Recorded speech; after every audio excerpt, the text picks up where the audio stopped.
Orioles baseball on Masson. The O's looking to pick up a win here in Game 3 in their final against Oakland on the season, as these two have split the first two of this 3-game set. Hi, everybody. It's a day game. We welcome you to Camden Yards for the Orioles a chance to win their first series since the All-Star break and to do it against a team that has had their number for most of the season.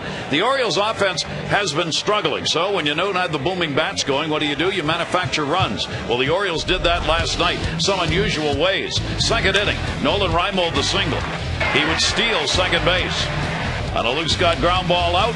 Got to move up. And then Melvin Mora with a wacky RBI as he hustled back to the other dugout backwards. A run would score, and the Orioles got on the board. Fifth inning, Chad Muller gets the single, and his Torres single. Brian Roberts a single. His Torres, a big play, goes to third. Roberts stole second, a ground ball out, and another run on the board. So, Jim, if you can't boom them out of there, then just find another way to get them home. Yeah, they've been averaging about 4 runs a game over the last 10 games. So, you know what? At the end of the day, not a lot of offense. But the big thing, and you hope you get it this afternoon, David Hernandez gives them a quality start. They get one of their best starts in recent days, and they end up winning. And we end up seeing these young pitchers for both of these teams. That will continue in this ball game today. Game 3 coming up when we return to Camden Yards.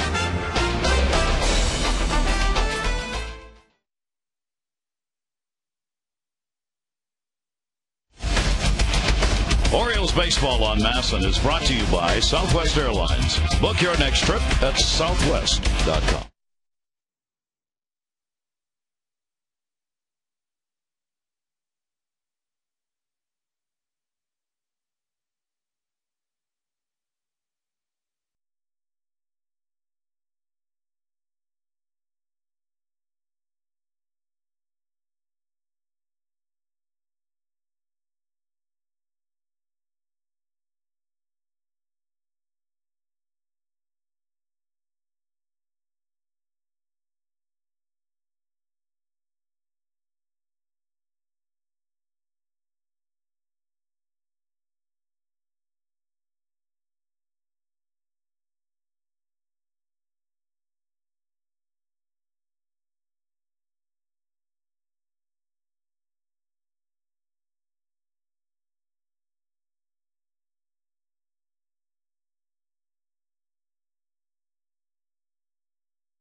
Southwest Airlines. Book your next trip at southwest.com. And at Camden Yards, the day game against these A's to wrap up the season series against them. And we'll have a little overcast, a lot of glare, though, and a warm summer afternoon here at the Yard. Let's take a look at the starting lineup brought to you by Southwest Airlines for the Oakland A's. Kennedy, Davis, and Hairston, Cust, Everidge, and Sweeney. Ellis, Powell gets the start doing the catching. And Pennington. Adam Kennedy's got a 9-game hit streak going. Take a look at our PNC scouting report. Well, Jason Birkin's quality start against Toronto, won his last start after losing 9 in a row.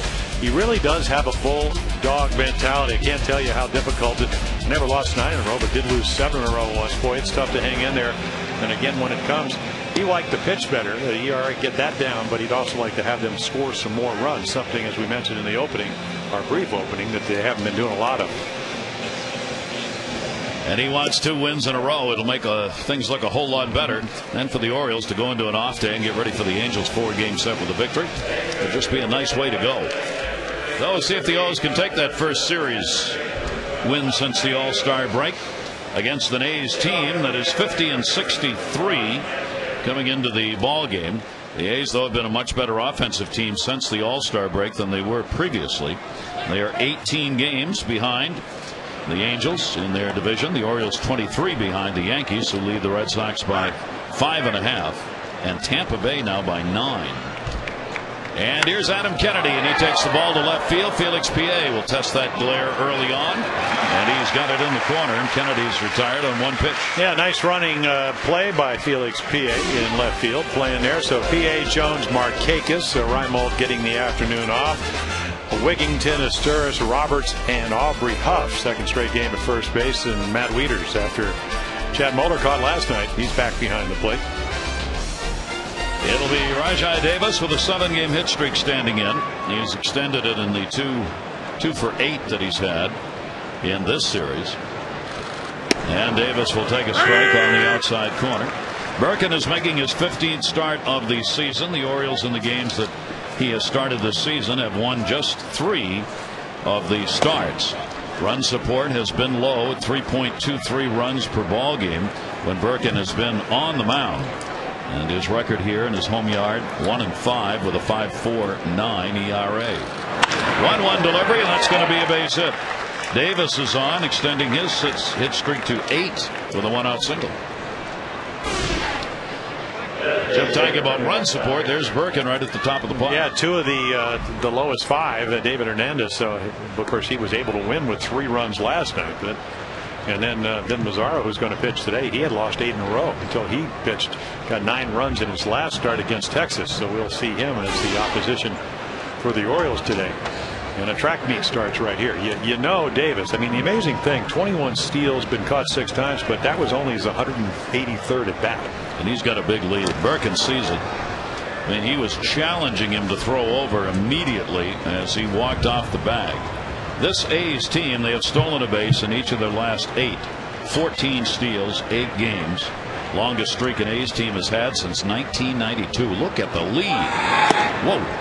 That's one of the biggest leads I've ever seen a runner take here in this ball. You know, a lot of times you'll get a big lead like that. It'll be a one-way lead where you'll get way off but kind of be heading back to first. But very rarely, take a look again, do you get this kind of big lead and you're not heading back to first. Now he walks it off. See, he's not. That's a good lead, right? I mean, that's a big lead. Yeah, you just have to hold the ball. And there he goes. Here's the throw by Wieters, and there's no chance with that lead, a stolen base. But I mean, again, anytime you let a guy get a running lead with this type of lead, it's a foregone conclusion. It's going to be stolen base number 22. That's a step off, even, or something. Well, you have to hold the ball. You have to step off. You have to do something. I can't imagine that a guy can get that big a lead and not be picked off. Because I mean, again, it wasn't a one-way lead where he was a big lead going back. He was leading. 22 out of 28 for Davis. He gets in scoring position. That ball to center field. Jones coming hard, not going to be able to make the catch. Runner will stop at third. He had to wait. So Hairston, who's taken over the DH role in the game, delivers a single. And there are 2 on with only 1 away as the A's cover the corner. Yeah, the A's got 16 hits on Monday night, and a lot of them were like this. They got 4 in a row in the second inning off of Jeremy Guthrie to get 2 runs. So they hit the ball sharply. They loop them in, and right there, big swing. Tough read for the center fielder Adam Jones, and the ball falls in front. Remember, this A's team, they are 3rd in the major leagues in runs in the first and second innings. They have scored 140 runs in the first and second innings of ball games, and they've got a chance to add to that right here. Here is Jack Cust. He's going to start in right field in this ball game. He has been the DH in the first 2. Hairston at first, also a threat to go. Cust will foul that one back. The big heavy hitter has had a 2 for 7 in the series. Comes in 2nd in strikeouts in the American League. He's one of those good news bad guys. I mean, the good news is that you can get him to strike out because, again, he does that a lot, as you mentioned, already with 127 strikeouts. If you get him to hit a ground ball, one of your infielders, he's not that fast, even though, as we mentioned, he's faster than he appears. But again, and the bad news is that if you don't throw a strike, he'll go down and load up the bases, or if you throw one out over the middle of the plate, he's going to try to hit a home run. And he can do that on regularity. He does have strange numbers. 2nd in strikeouts, 4th in walks, and the 3rd lowest batting average in the league at 230, and he bats cleanup. 1 ball, 1 strike count. Runners off first and third. Cust will take it. Berken wanted the call, didn't get it. See, and there's a pitch that we talk so much about coming out of the minor leagues that most minor league hitters are going to flail at. It's a good changeup, but it missed by a couple of inches to a very selective hitter, and that is one of the differences. He's only going to hit, especially in a hitter's count, what he wants to swing at early in the count. 2-1 delivery, swung on a miss. Wieters setting the target on the outside part of the plate and right where Berken went with it. Yeah, well, what they were able to do last night with David Hernandez, who throws maybe not that much harder than Jason Berken, is be able to use all the pitches. And there's a perfect example. Fastball count, came back with a changeup, back-to-back changeups, and it was effective. Cust, runners at first and third, only one away. 2-2 delivery, and that will miss inside, and the count goes full. 3 balls and 2 strikes on Cust. 127 strikeouts, 66 walks. He's got Davis at third, Hairston over at first base, hitting just .242 with runners in scoring position, and he's had 91 chances, second most on the A's with runners in scoring position. Not a particularly solid average. Suzuki's their leader in that department with most opportunities. Getting him back to the bag, Hairston. Berken pitched earlier this season against Oakland. He gave up 9 runs, 7 hits, and just 3 1/3 innings in a 9-4 victory by Oakland on their home turf earlier in the year. 3-2 delivery on the way. Struck him out. Wieters throw is at him. Got him! Strike him out. Throw him out. Double play. Matt Wieters, and Wieters' throw in getting him saves a run because Davis was coming in from third. Strike him out. Throw him out. Nothing in.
In a summer afternoon at Camden Yards. Let's take a look at the starting lineup for the O's, brought to you by Southwest Airlines.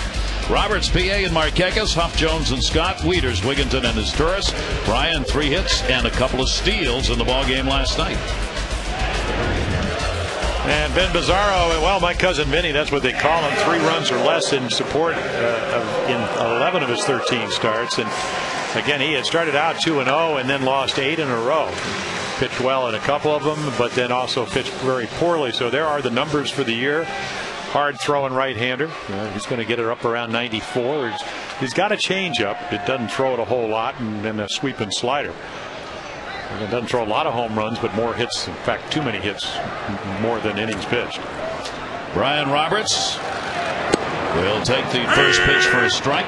Brian has had a big series with 4 hits in 8 at-bats in this series, raising his average to 286 on the season. In at third base was Kennedy. So he ends up with an easy play that he almost blew. It was too easy. He threw it in the ground. Take a look at the Oakland defense. Sweeney, Davis, and Cust. And Jack Cust moves out to right field. Kennedy, Pennington, Ellis, and Everidge, and then Landon Powell, former #1 draft choice. As Kurt Suzuki, at least initially, gets the afternoon off. Felix PA will get the at-bat as PA making the start for the 26th time in left field in the ball game for the Orioles. PA with a limited number of at-bats this season, only 67 games, 134 at-bats, 235 overall average. He's got a couple of triples, 4 doubles, and 2 home runs. And swung on and missed, and 1 strike count. The emergence of Nolan Reimold certainly cut into the time that PA might have thought he was going to get in the outfield, with Reimold taking over that left field job. Inside corner strike, Lazaro. 48 strikeouts, 71 innings, 30 walks. Not a particularly good ratio, not a particularly high number of strikeouts. And again, only 22. It's okay, only 21, and there's that big breaking ball. And again, if you're tall, 6'4", and you get on top of it, it's got the good tilt to it. So again, it's not only that it's going to change speeds, but again, it's just nice and sharp. And the key to pitching and being able to strike guys out, we saw Gonzalez do it for the A's early on in Monday night, is just try to get ahead. Then you don't have to throw that breaking ball for a strike. Nick Markakis has a 5-game hit streak as he comes in. Nick is now 5 in RBIs, second in doubles in the American League, and has put his numbers up to the 300 mark. He's had a 3-for-8 series against this team, which he has struggled with overall on the season. Markakis is 5 for 20, a .250 batting average this year, no home runs and no RBIs against this Oakland team. Here's the 0-2 delivery on the way. That ball will be popped up. Powell coming over, and no lean room there, and a 2-strike count.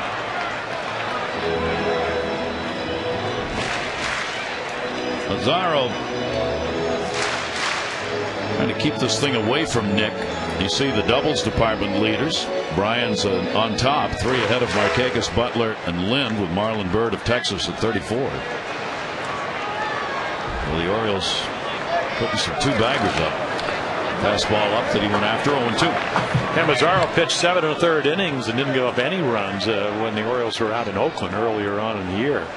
Started in Sacramento, 2-2 there. Called up the 2nd of June.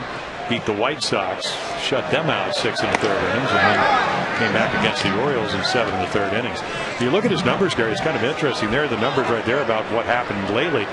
But he had a stretch where he pitched against the Angels and then in New York and Boston, and really got hammered. That ball blew towards center field. That's going to fall in for a base hit. Markakis on with a 2-out single. Now a 6-game hit streak as he found that Bermuda Triangle area and dumped it in. Orioles get their first hit. And it allows Aubrey Huff to come to the plate. Your number 4 hitter. Hope that he will run into one. Hasn't. Last home run was back on the 31st of July against John Smoltz, or at least formerly of the Red Sox. Hitting .256 in the month of August. And will foul that one away.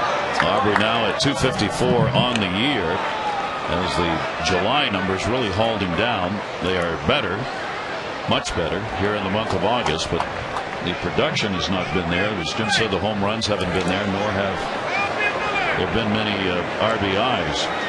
And after leading the American League in extra base hits last year, and I talked a little bit last night, and we kind of got into the next inning, but it's important for the Orioles because when he hits, they win. But it's important as a free agent that he proves that he can play a position and still be a productive hitter. He proved last year as pretty much a DH. He's lights out. But can you play every day because you have to be in better shape? It's just much more difficult. So again, if you're thinking, I don't know if he'll resign with the Orioles, but if you're thinking National League, American League, if you're a National League guy, you better be able to put the glove on and still be productive at home plate. Either that or you're going to be limited to a pinch hitting role. 2-1 delivery on the way. Mazzaro comes inside with him and misses with it, and a 3-ball 1-strike count on Huff. We talked about those 3 starts against the Angels, who are second best offensive team in the American League. He gave up 8 runs in 3 innings. Against the Yankees, 6 runs in 4 1/3, and then against the Red Sox, 6. So 20 runs in 3 starts. He broke the skin in that last start, coming away with a victory against Kansas City. 3 runs on 8 hits in the ball game over 5 innings pitched. So he got out of the losing streak that he had when he was 0 for 8. That's a long time to go between victories, and he had decisions. He's only had 2 games in which he's not been a decisioned pitcher this season. Marquez at first base, playing behind him. Average runner goes, ball hit to left field. Sweeney, he's got it, and then a retire to the side. No runs, 1 hit, no errors, and a base runner left on. 1 complete in our day game, no score.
Elizabeth's got a chance to win $99 worth of American Classic scratch-off tickets from the Maryland Lottery for every Oriole home run hit today. You can have a chance to win too. You can enter in.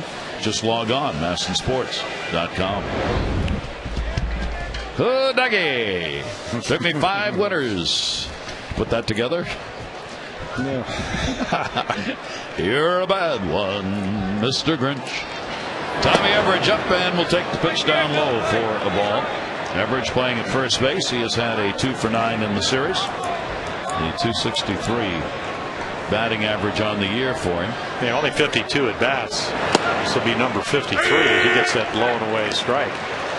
He'll be in the lineup next year for this ball club, probably. Yeah, you would think so. He said, you know, it's funny. You had mentioned early on in the series. I mean, 338, 17, 85, and 400 at bats in the minor leagues, AA and AAA this year. And hitting 382 at AAA, you get some injuries, you get to the big leagues. He said, but when I got to the big leagues, I got a little bit away from what we saw him do in the first 2 games. And that's hit the ball right field. That's a nice big plus. Yeah, he can take the ball to right well, especially on pitches like that are in. He did not go around. He has started now each of the 15 games. This will be 16 since being called up. First base and designated hitter are the 2 positions that they've used him at, but first base is where he's going to play with John B. gone. 3-1 delivery down low, and he will draw the walk. So a leadoff walk surrendered by Burkin to Everidge, and that will bring up Ryan Sweeney. Sweeney playing in left field in the ball game today. He was originally scheduled to be in right, but Bob Guerin changed positions. He didn't change players right before the start of the game, just moved a couple people around. And Sweeney was one of those, going from right to left. Sweeney a 2 for 8 series as well. Burkin's pitch to him is a strike on the outside corner. Sweeney 369 slugging, 3rd lowest mark in the American League, as the extra base hits in his 336 at bats haven't been there, although he's got 17 doubles picked up on the season, 5 home runs. Yeah, 2 of them on Monday night off of Guthrie and Meredith of the Orioles. And he's also hit, what, 2 home runs in his last 6 games after going 32 games without one. As we mentioned in game 1, his decision was, I've got to be more aggressive at the plate.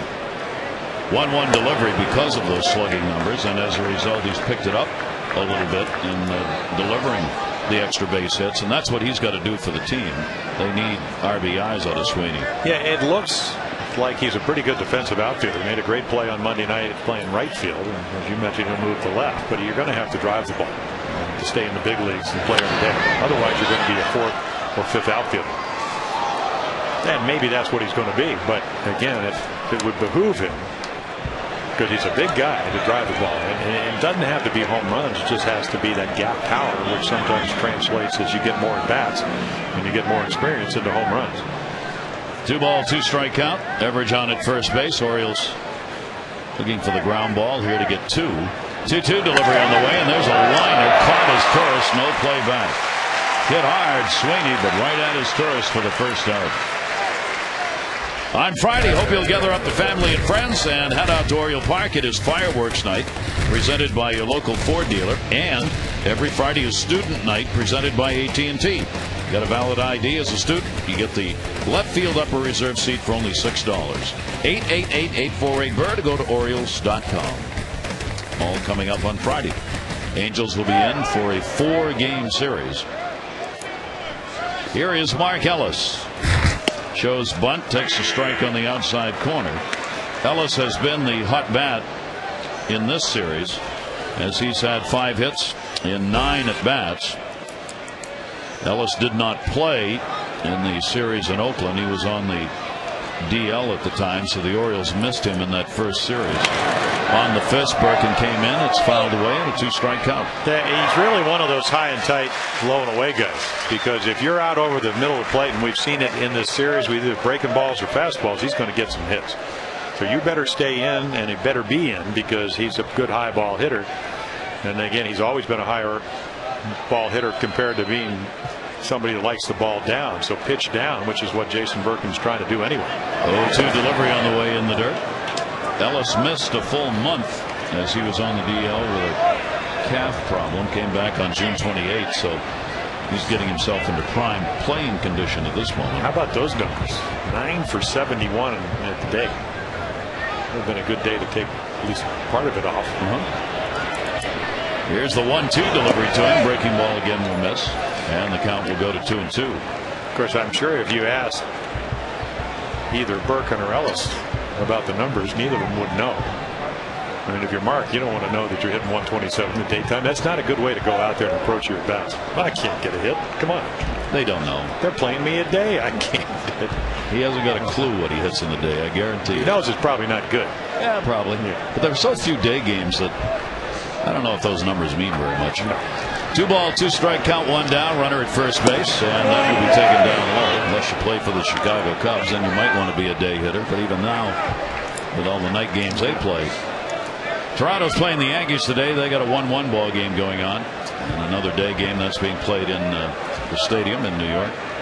Yeah, Tampa Bay's out in Anaheim. That'll be a day game because they'll jump on a plane and get here. That was a good pitch, and he just fouls it off. And that's what Oakland was able to do on Monday night on their way to 9 runs and 16 hits. Even when Jeremy Guthrie did make good pitches, they just flick and foul. They are a ball club that doesn't strike out very much. They're 6th fewest strikeouts as a team in the league. Part of that is you've got contact hitters, and contact hitters foul off pitchers. 3-2, runner not going. That's going to be the third and a base hit. So Ellis is on again. His 6th hit in 10 at bats in the series.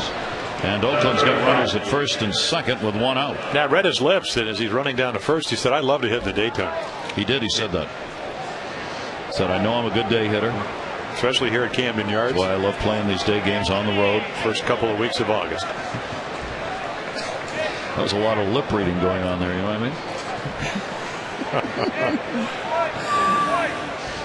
Here is Powell. He's doing the catching in the ball game, making his 20th start of the season.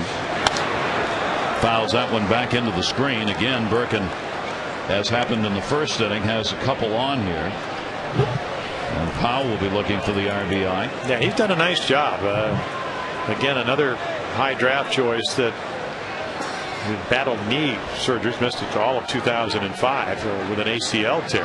So he doesn't catch every day, but he's a switch hitter and he's a good hitter. He had good numbers at AAA, not only this year, but even last year. So again, this is not a Rob Bowen. Last year they didn't really feel comfortable when they had their backup catcher in there. That's a little bit different. He throws well and he can hit from both sides of the plate, especially this side, having a good year hitting left-handed. He's 27 years old, not a young player, and has been in pro ball. This is his 5th season of professional baseball. Out of Florida.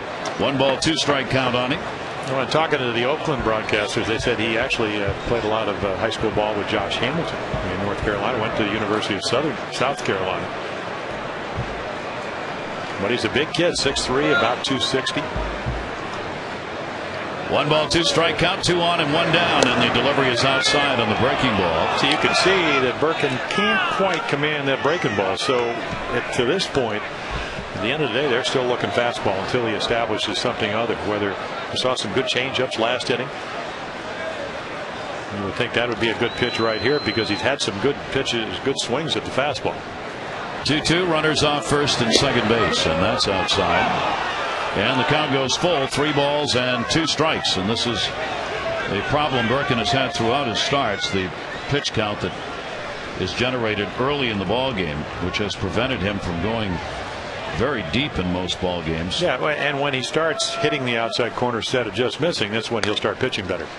Another foul ball. Powell with Pennington waiting on deck, the number 9 hitter. And you really don't know if that's command issues, or I think again a young pitcher at 25 coming to the big leagues first year saying, you know what, I got to be perfect. What did Brian Mattis, the Orioles #1 draft choice, will pitch against the Angels? He said, you know what, I was trying to be too fine. And I think young pitchers have a tendency to do that. Brian will be taking the mound here in the weekend. 3 ball, 2 strike count. Everett off second base, Ellis off first, no score. Birkin, 3-2 delivery. Gets the pop up down the line. Ty Wigginton will give chase and makes a nice catch right up against the stands. Good play to get Powell out of there for the second out of the inning. Yeah, if you want to keep your starter around, even though he's battling with his control, help him out with the glove. And this is not your routine play right here. Again, very bright afternoon. He's got that little cutout. He just kind of skirts around it and makes a terrific play for the second out. Big out. Good play by Wigginton. 28th start he's made at third base this year. Birkin getting the help on that one. Still at first and second, and the number 9 hitter, Cliff Pennington, coming up. Pennington, a 2 for 8 also in this series. Yet another one of the call-ups on this restructured Oakland team. Came up on July 31 from AAA, where he hit 264. And will take the breaking ball inside. He had only 3 home runs, 360 at bats, 40 RBIs. Yeah, switch hitter, and this is his good side, at least this year, at least initially. 11 for his first 29, hitting left-handed. For Birkin this year, the left-handers are hitting 314 off him, and the right-handers 299. So an overall 307 average against Birkin, and this is 15th start. And then you throw in that 313 with runners in scoring position. Those numbers are a little bit too high. That'll get you in trouble. 2-0 delivery on the way, and that's a base hit into left field. Slow runner. Everidge will be held. PA will get it into Wigginton, the cutoff man. And the bases are loaded. The tempo of the ball game controlled by starting pitcher. Before today's game, Dave Tremblay talked about that for today.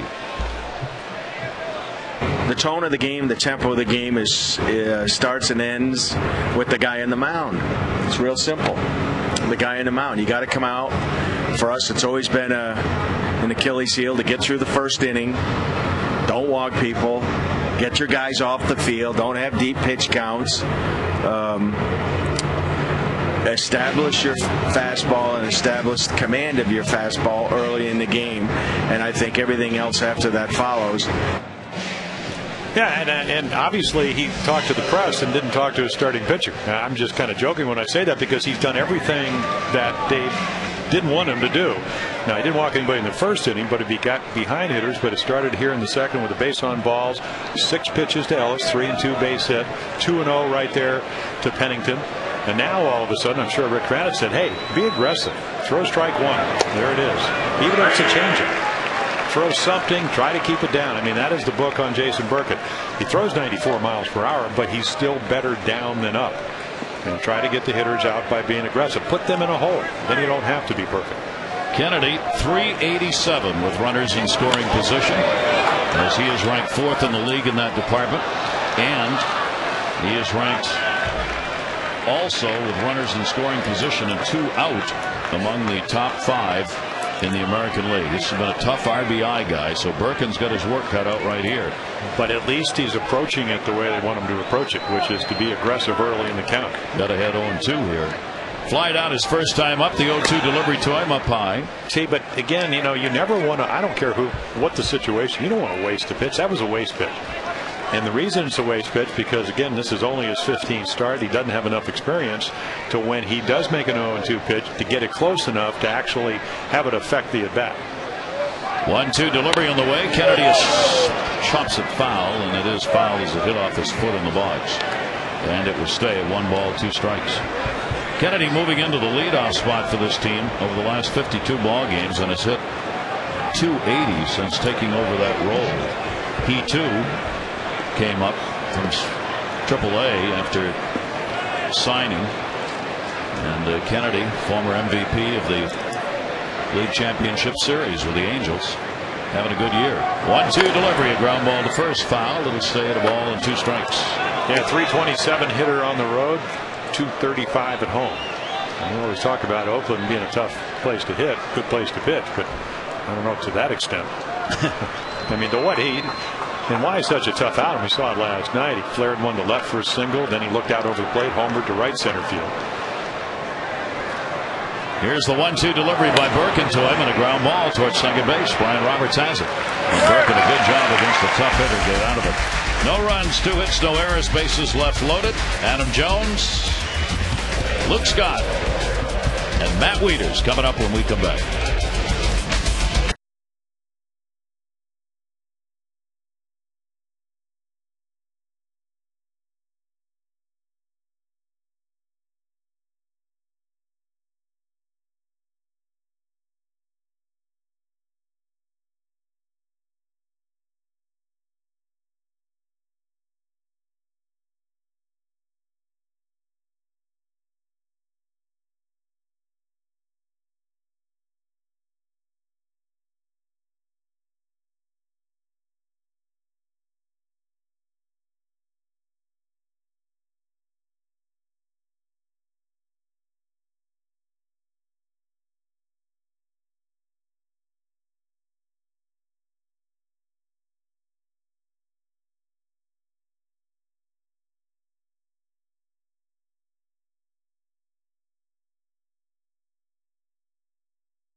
And Matt's really come on in his last 17 games where he's batted .311. Now, Matt is a player that scouts said would hit for average, but he told me today that that's something he's had to learn to do, and he's learned to do that by watching his teammate Nick Markakis, who is a career .299 hitter.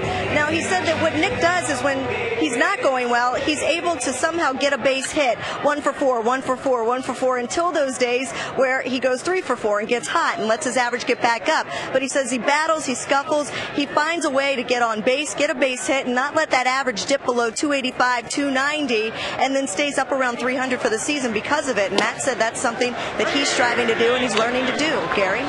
And certainly it's worked for Nick as he comes in with 32 consecutive games in which he has reached base one way or another. Mostly it's been with hits. Adam Jones leading it off here, and the pitch is taken inside to him. Adam has not had a hit in the first 2 games of this series, as he's got an 0 for 8. Scott and Wieters will follow. Marzano on the mound, that one to center field. Back Davis, back, and he's got it. Step away from the wall. Yeah, he actually plays usually very shallow. If he's playing as shallow as he did early on in this series, he doesn't get that ball because his ball just keeps going. I wonder if the ball's carrying. He took a step in, and then it tells you how agile this guy is. You can go get him. Makes a very nice play after getting a tough read on it. And one of those days, though, and it's getting brighter. It was kind of overcast early on. Now the clouds seem to be melting away. And Luke Scott will take it outside for a ball. Luke, the designated hitter. 1 home run in the month of August and a .200 batting average so far this month. 1-0 pitch to him, that down the line in left field will end up fouled, and a 1-ball 1-strike count. So Luke's still trying to find that comfort zone at the plate to start getting what Amber was talking about, those multi-hit ball games. Tougher for him because he does hit for power, doesn't very often just plunk them in. This one, ooh, just into the camera well, as Kennedy did not get over there in time to be able to reach in. That ball was not that far away from him. Yeah, he's way off the line, though, and he has to come a long way, and by that time doesn't know where the fence is. And I think if he had been, of course, he's playing out almost on the grass in left field because they don't put the shift like a lot of teams put on, so he had to come a long way. 1-ball 2-strike count on Scott. Scoreless here in the bottom half of the second inning, and the slider will miss inside. A 1-ball 2-strike count. Orioles last night manufacturing the runs to get the 3-2 win. They did not come easy. Ground ball outs accounted for 2 of them, and an RBI single after a stolen base on the other. So the offense has had its problems here in the month of August. 3-ball 2-strike count. Scott takes that one in the air to left center field, not deep. Sweeney under it, and there are 2 down. I want to remind you, O's Magazine is out. The 3rd and final edition of 09. The official publication of the Orioles features Matt Wieters, Brad Bergeson, 209 first-round draft pick, Matt Hobgood, the 89 Why Not team, and inside information on all your current and former O's. Pick up your copy at the ballpark. It's a well-spent $5. It's a nice magazine, especially for $5. Not that I paid $5. No, you didn't pay anything. I left one out there. I got one. Yes. Hey, I'm $10 lighter. You're $10 lighter. You lie. I'm taking credit for everything. You should. Not everything. Nice shot of Matt Wieters on the front cover. Speaking of which, got a broken bat base hit. Wieters on, played by Cust. So Wieters gets his 2nd hit of the series, and the Orioles again, as they did in the first inning, get a runner with 2 down on a base hit. Well, I kind of agree with Amber. If I'm a young hitter, I'm going to look around. I mean, Terry Crowley, the hitting instructor for the Orioles, always said when he got traded, and take another look at how he gets his base hit. But when Crow played with Cincinnati, he played with Perez, who's in the Hall of Fame. He played with Morgan, who's in the Hall of Fame. He played with Bench, who's in the Hall of Fame. He plays with Pete Rose, who will probably eventually get in the Hall of Fame. He said, I used to watch what they did, not only during the games, but in batting practice. The way they moved the ball around the field, the way they took batting practice.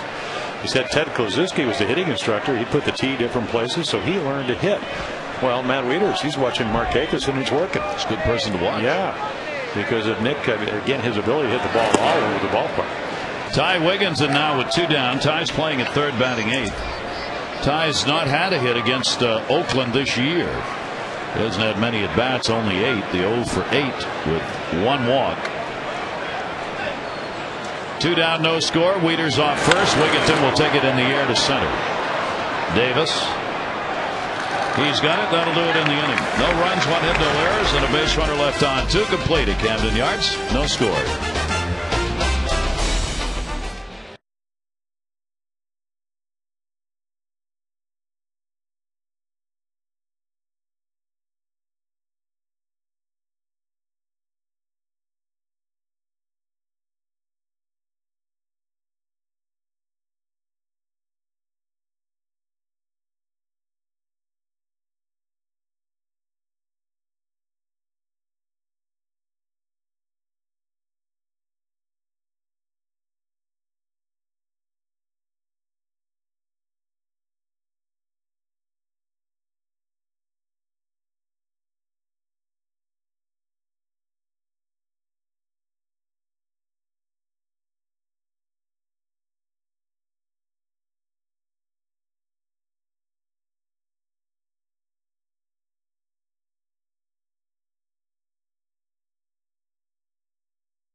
talked about his ability to come back now. I think his throwing program has been curtailed until he's more pain-free and there isn't a limp. He threw and it bothered him when he's landing, so his throwing program has been curtailed. So the Orioles now looking to the end of September. Bergeson took that line drive off the shin, and even watching it now, it's hard to watch. So Bergeson shut down. The Orioles' hope of getting him back after the 15 days expired now gone, and they hope by the end of September. Birkin's delivery swung on and missed. Davis, who delivered a single his first time up, leading it off here in the third inning. End of August or September? Would have been September. That long? No, the end of August. Okay, I didn't know. Because I ran into September? him. Yeah, well, that's all right. I wasn't. No, end of August. Yeah, I mean, because he was really. There was a couple of. Jamie Morgan taken out of the rotation said he was frustrated, kind of heartbroken, I guess, or whatever. Yes. 2-1 delivery on the way. Well, Bergeson wasn't very happy because he said not only does it hurt when I throw, when I sleep. So, and he said it just hasn't come along as fast as he thought it would. It'll be about a week to 10 days longer than they had anticipated, at least for the moment. Ball in the air to left center. Jones coming over. And Adam will put that away. Davis is retired. One down here in the third inning. Yeah, you think of whether you go all the way back to Dizzy Dean, but in my era, Mark Fidrich hurt his knee, hurt his arm. The Birds' career was certainly curtailed. Jim Lombard, tremendous story. Cy Young Award winner, went skiing, hurt his knee, hurt his arm. Was never quite the same pitcher. Did pitch, but wasn't the same. I pitched with a guy, Jim Harden, hurt his shoulder. It wasn't a knee problem, but. Well, you really got to take it careful, especially when you have somebody that was pitching as well as Brad was. And you're that young. Yep. Swung on a miss. The Orioles will go to the 6-man rotation in September when the call-ups come in order to protect the young pitchers as far as innings thrown are concerned. And Bergeson would end up at this point being the 6-1 back in. Koji Uehara is going to go to the bullpen. 0-1 delivery taken outside. Scott Hairston with one down, nobody on. He had a single his first time up. The A's have had their chances. They've already left 4 on base in 2 innings and 3 out of the 4 in scoring position. Birkin has given up 4 hits but got none of the jams. Good pitch inside, throttle back a bit on that, and a 1-ball 2-strike count. So Oakland team's been playing .500 baseball since the All-Star game, and they've been hitting. As their batting average .281 since the break, lead the majors in doubles and stolen bases since the break. Nick Markakis, that one will come back towards him. He's got it. Yeah, the second most amount of runs in the American League. The most stolen bases, all of the things that, and they've done it in a somewhat unconventional way. I mean, you look at their total year, 14th in average, 13th in home runs, but 5th in stolen bases. And they are today is the 12th consecutive game in which they have started a rookie, which is the longest in Oakland history. It equals a mark that they have set twice previously. Bunted down to third because nobody was there. How about that? Cust with the shift on. Wigginton's playing at shortstop, the third baseman. Well, it's a smart play. Yeah, nothing ball game, even though it's the third inning. Again, I mean, Jack Cust he hits home runs. But again, being up over 400 times, he only hit 16. Why not? They're going to give it to you. Luke Scott talks about it.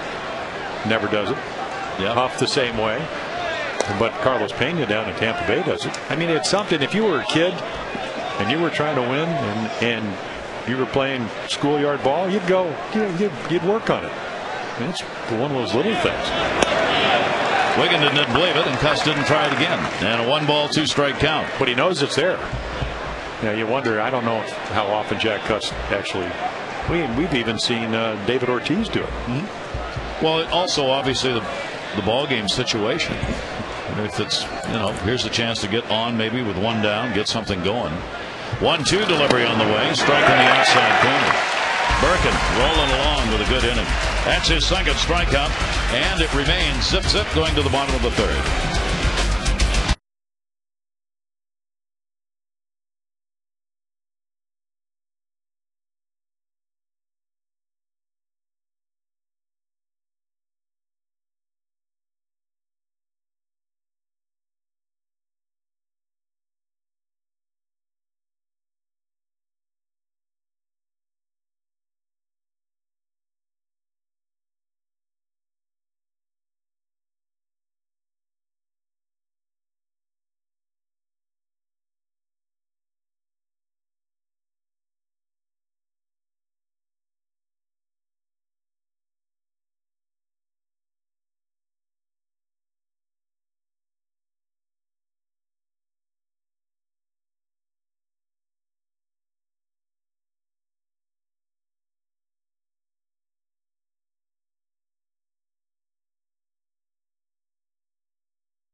As we go to the bottom half of the third inning, as his Tourist will be leading it off, and the skipper joins us live from the dugout. Dave, you talked about Birkin before the game. How about the first 3 innings? What do you see? Well, the third inning, he picked the tempo up and used his breaking ball. Maybe we got a chance now because we had a quick inning. Yeah, he had to work real hard to get those first 6 ones. Yeah, everything you said in your soundbite, he didn't do the first 2 innings. I said you should have you bring him out in the dugout, let him listen. Well, I put a little note. Sometimes I think I ought to put microphones like in football, in these guys' helmets or hats, and I could talk to them. Is that against the rules? I think so. They used to have that eye in the sky. Remember? Can't do that anymore. Can't do that anymore. Tell me, how nice was it to get a quality start from David Hernandez last night? Boy, it really set the tone. It did, and he pitched great. He used all his pitches. Like we were talking earlier, made an adjustment on the mound. He moved over a little bit, used his legs, and got a little bit more on all of his pitches.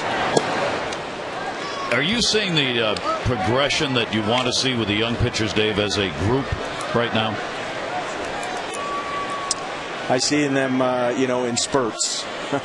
I see, we got to put it together for 9 innings. I mean, you got to get that mindset. You're going out there for 9 innings. It seems, like the first 2 innings there. I mean, Birkin had to work real hard to get the first 6 outs, and then the third inning, he goes out, he makes some adjustment, uses his breaking ball.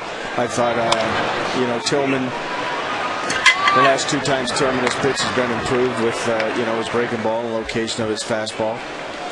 It's, it's a work in progress, but we got to keep pounding it and sticking with them and working on it.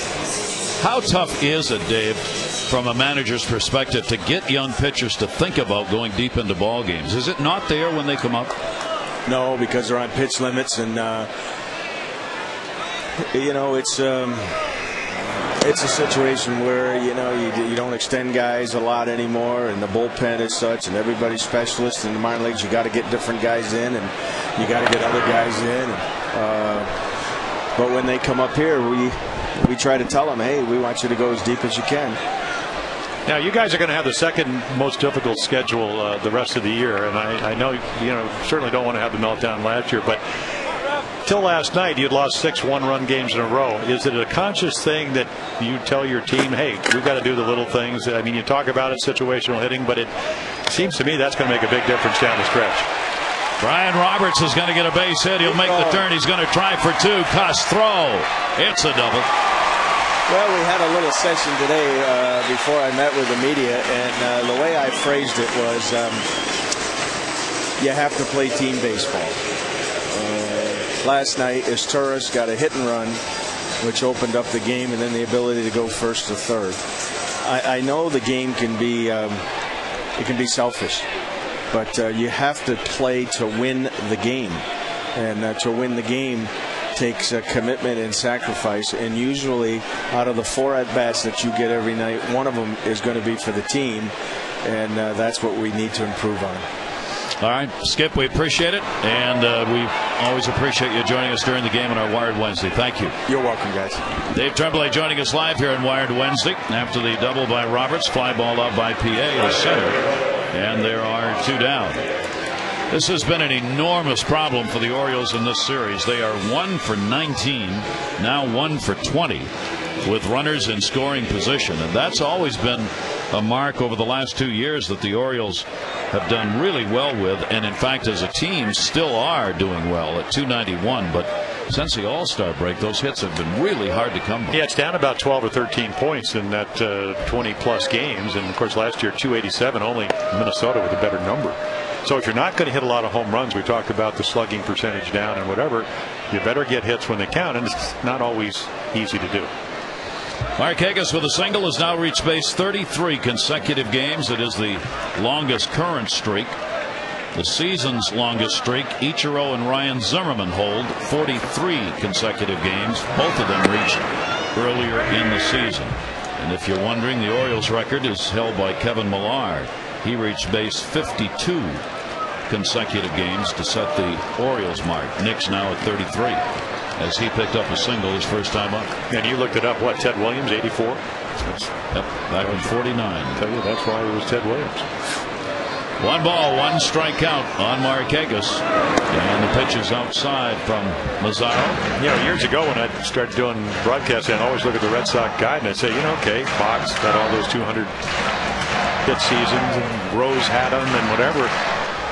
Ted Williams never had a 200 hit season. I think the most he ever got was, you know, maybe 170 because he walked 150 to 160 times a year. 2-1 delivery on the way and got him and got, oh my gosh, Brian Roberts trying to get back. It does. Oh my. Brian Roberts had the double play yesterday where he forgot how many outs there were, and I don't know what he was doing on this one on the, I guess, attempted steal. No, I think he thinks that's strike 3. I don't know. There's no reason, because he just thinks that the count must have been. He must have had the count wrong. I can't imagine anything else because he wasn't really breaking. But again, he's very agile and he somehow artfully dodges his way back into safe second. He may have just saved his life right there, literally. If he'd have gone out and gone back to the dugout, he might not have come out again. No, he would have let somebody bring him his glove. That is taken inside for a ball, and the count will go to 3 balls and 2 strikes with 2 down. Dave Tremblay was not happy, obviously, with Bryant not knowing how many outs there were last night. And in that situation right there, well, he must just have misread the count. 3 ball, 2 strike count here with 2 down. Markakis trying to get the Orioles on the board. And he'll take that to center field. Davis puts it away. So no runs on 1 hit, no errors, and a base runner left on at second base through 3, no score.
Southwest Airlines. Book your next trip at southwest.com and by PNC.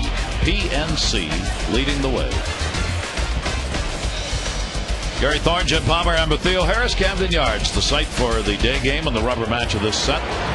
Brian took a little time in the dugout and regrouped and came out last to second base. 0-4-0 for the A's, 0-3-0 for the O's, and a ground ball foul outside of third. Everidge leading it off, drew a walk, the only one surrendered by Birkin.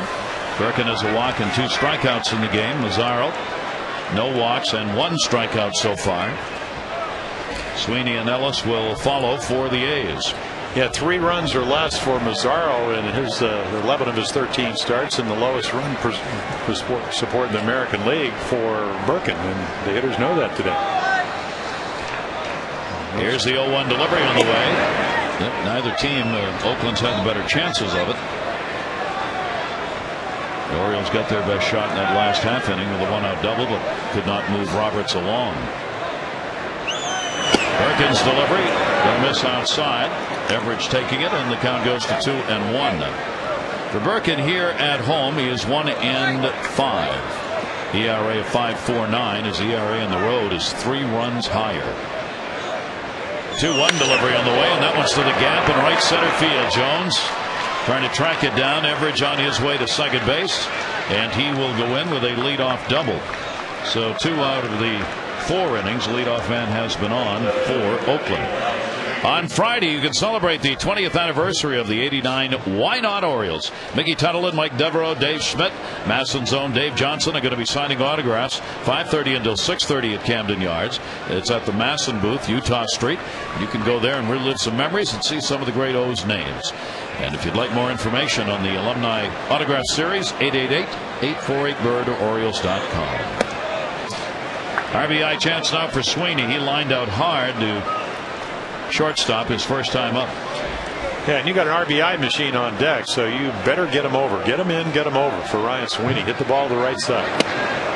Bergen gets it into him, and a 1-ball-1-strike count. And you can do that early in the count without giving yourself up. You can still look for a ball. I mean, look inside middle or even look away. We saw Kennedy do that yesterday. He hit a good pitch for a home run. But make sure you hit the ball. And of course, hitters usually work on that. It's a good pitch right there. Good movement down out of the strike zone. Usually they have runner on second, get him over. Runner at third, less than 2 outs, get him in. Now, of course, it's a little difficult when the game starts because it's not batting practice. I mean, they're changing speeds and tricking you and in and out, up and down. 1-2 delivery on the way, and that's going to be a base hit into right field. It's so hard, though, it won't score a run. Into the cutoff man by Markakis. Everidge goes over to third base. Sweeney's on with a single. And again, for the 3rd time in 4 innings, the A's have 2 men on base. This time, nobody out. They did it with 1 away in the 1st inning. They did it with 1 away in the 2nd inning. They do it here in the 4th inning with no outs. And Mark Ellis, who is already single, coming up to the plate. Well, this is when you start thinking about damage control. The guy you're pitching against is 3-8 with a 5.70 ERA. Don't have a big inning. And that's what Jason Birkin. Make your pitch. If they get a run, big deal. It's only 1-0. Chances of losing 1-0 is pretty extreme. 1-0 count. Ellis the RBI chance. That's Everidge on to third base. And Sweeney over at first. 6 hits, 10 at bats in the series for Ellis. 1-0 delivery. Inside a little more, and the count goes to 2-0. Powell waiting on deck. And here comes Rick Kranitz. It seems to me, and in talking to Rick Kranitz, the Orioles pitching coach, it's not as much stuff for Jason Birkin. It's about execution and command of that stuff. You know, he's got a good enough fastball. When it's down, it's effective. He's got a pretty good curveball. Doesn't always throw it over. He's thrown some great changeups. But at this point in his career, just doesn't do it often enough. And then they don't get him a lot of runs. That's a bad combination. Not like he's, got a 3, 4, 5 early run where he can say, you know what, one pitch is not going to beat me. So what happens is you get yourself into jams like this trying to be too careful. And you also lose the adrenaline of your teammates. These long innings, long at bats, a lot of pitches early on. You can, fans know, if you look at players in the field in a game like this, they got their head down, they're twiddling with a glove, and they're rubbing dirt with their foot and looking up in the sky. Here's the 2-0 delivery, and that is in the air to left field. Felix Pie going back on the warning track with room. He's got it. Everidge will tag up. He will score. Ellis gets the RBI and a sac fly, and a 1-0 lead for the A's. Yeah, Mark Ellis did exactly what he needed to do. 5 for 5 on Monday night. 4 RBIs. Gets another one here. They set it up for him very nicely. He gives the A's a 1-0 lead. And now, if you're Jason Birkin, okay, there's your run. Now make a good pitch. Get Powell to roll over. Try to get him to keep the ball in the ballpark, make it out, and just go from there. Ellis 36 RBIs. The first out of the inning. Sweeney had to stay at first. Yeah, and Powell, who popped out, stands in. Yeah, he's 5 out of 10. So Sweeney will run a little bit, but not highly successful. 50%. Landon Powell, number 8 hitter, throw over again to get him back to the bag.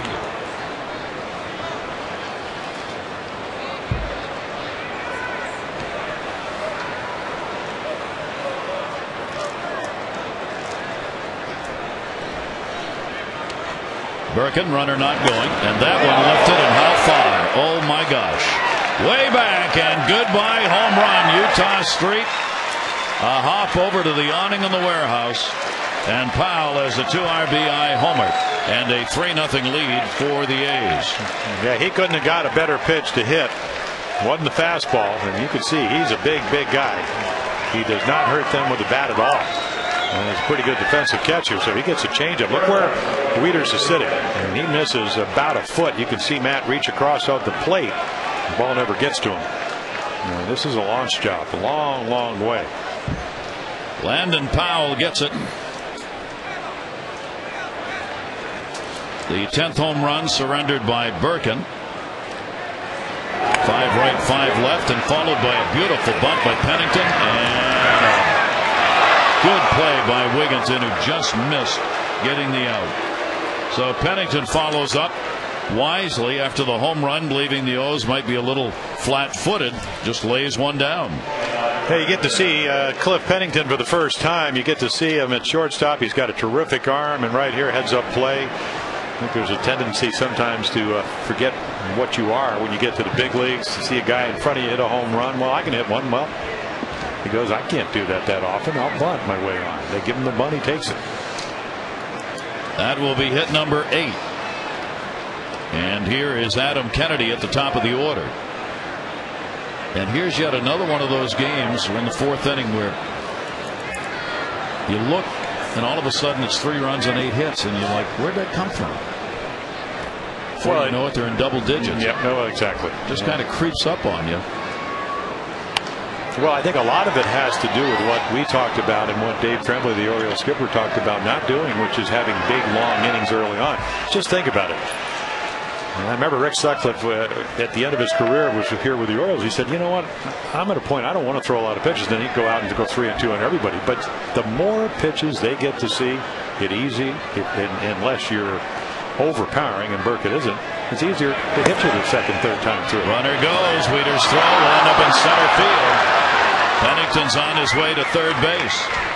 So he's got a stolen base, and an error on Wieters moves him over to third. Now there's manufacturing by a batter runner. A bunt single, steals, and an error, and he's on third. Yep, and you can see Matt just rush it. The arm drops. The ball doesn't get a lot on it. And again, at the end of the day, he's still going to have to make accurate throws. When he did that earlier on, they were able to get Scott Hairston. So again, you don't make a good throw, you don't get the runner, the ball goes by the infielder, and all of a sudden now with 1 out, you got to bring your infield in. And that's how you give up a bunch of runs, having to do that early in the ball game. 1-1 delivery on the way, and that's going to get another run in. Jones in center. Adam Kennedy's fly ball very deep. Pennington will tag up, he will score, and it is a 4-0 lead. 4 runs here in the 4th inning. The RBI to Kennedy, the second sac fly of the inning. Ryan Bass in the bullpen now for the Orioles. So they've cleared the bases as they've gotten people on and gotten runners in. For Kennedy is 46 RBI. Davis fly ball to center again, and hauled in by Jones.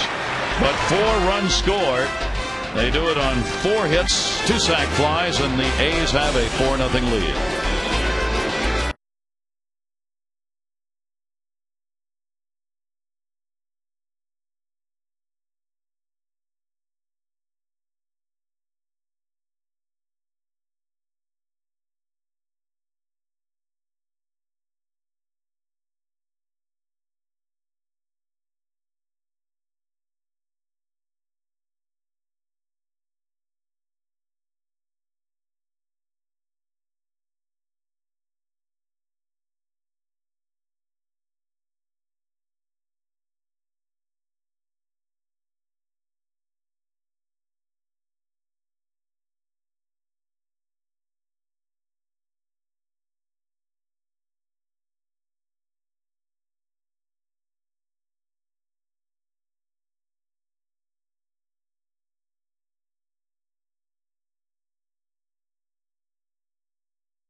at the Oriole Park Kids Corner. Families can enjoy games, a moon bounce, a newly enhanced climb and play area, and more in this fun kid-friendly area. There's even a special Orioles merchandise store right there tailored to younger fans. So bring your family to the Oriole Park Kids Corner, located on the ballpark's main concourse level, just inside Gate C on the first base side. Gary? Yeah, today game, a great time to have the kids out. Aubrey Huff will foul that one off. 4 runs, 8 hits now for the A's. 0-3-1 for the O's. One of those runs unearned in that last inning. Aubrey Huff flied out his first time up. Jones and Scott will follow. Pumps that one back, and the count will go to 0-2.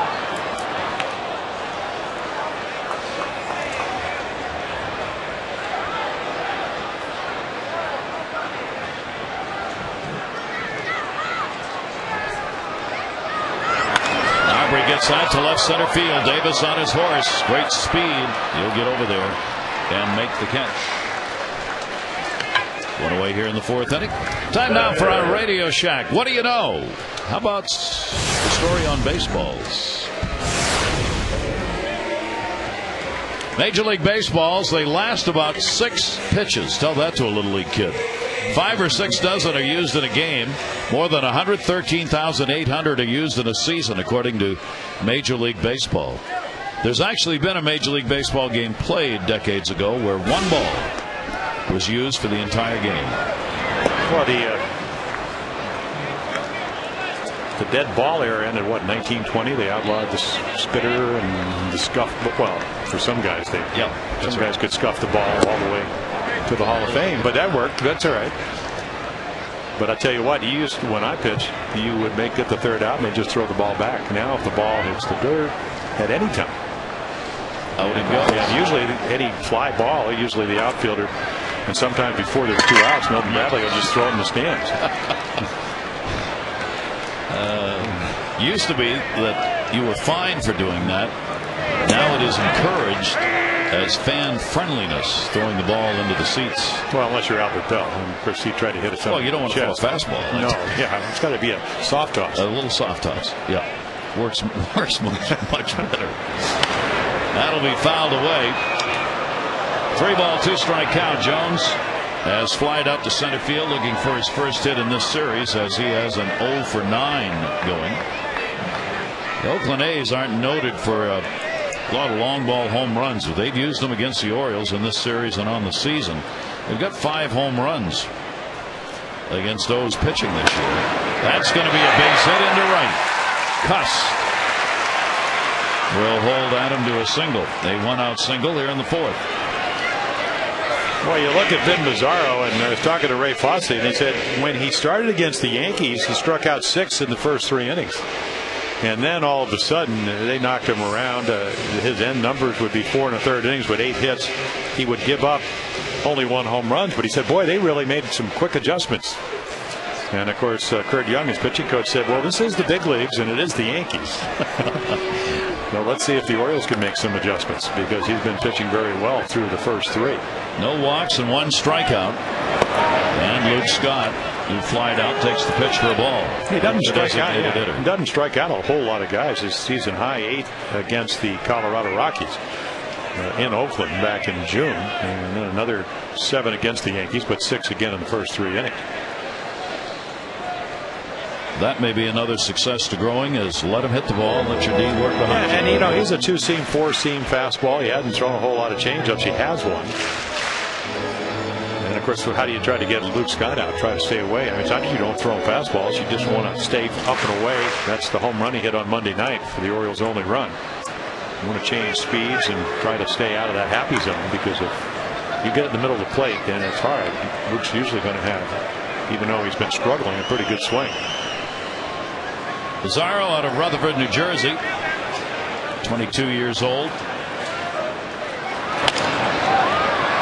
Right field into that gap. Cust is over, and he's got it. Fly ball outs by both pitchers in this game. 2 down. On Sunday, the Orioles are offering a special promotion that the kids don't want to miss. First 10,000 fans at the 135 game against the Angels will get a limited edition Webkin's Oriole Bird. It is a stuffed toy, and it's available on Sunday. So gather up the family. tickets, 888-848-BIRD-Orioles.com. Get the kids out. And don't forget the lotion. Get that sunscreen on. 2 down. Matt Wieters had a single his first time up.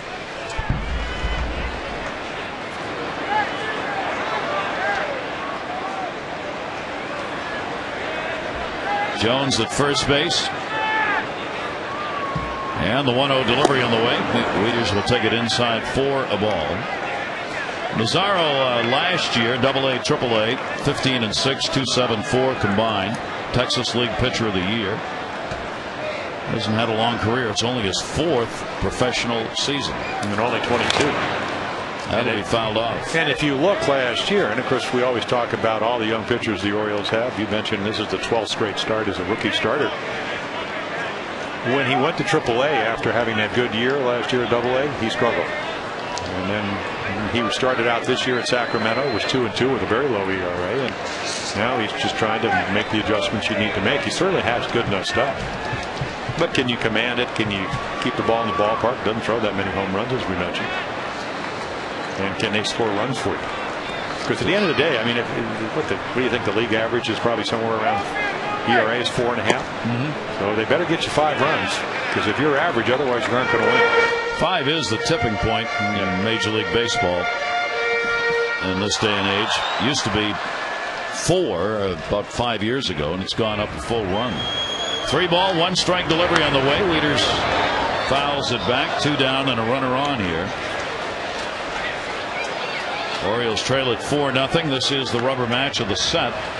Orioles have lost the season series already, as they've won only 1 out of 5. And the A's continue to play well against the Orioles over the last decade. It is inside to him. So Wieters will draw the walk. The first surrendered by Mazzaro in the ball game. First and second, 2 down. Wigginton coming up. Yeah, Landon Powell goes right out to say, hey, okay, they have 2 outs. Of course, the Orioles with Wigginton coming to the plate are only 1 swing away from getting back in the game. It doesn't have to be a home run, could be a gapper. Wieters doesn't run that well, but if you hit it far enough, maybe you can score 2, get back, not only get on the board, but have that lead. Ty Wigginton flied out to center field. First at bat. 2 on and 2 down. And that's going to be blooped towards center. Davis coming, diving, and makes the catch. And speed again makes the difference. Not only ends the inning, but saves at least 1 run. Rajai Davis, right off the blades of grass at Camden Yards. The Orioles will leave 2 on, trail 4-0.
from the dugout. Chris, great to have you with us. Thank you. Thanks for having me. He's getting ready for the start on Friday. Jared Weaver will be your opponent.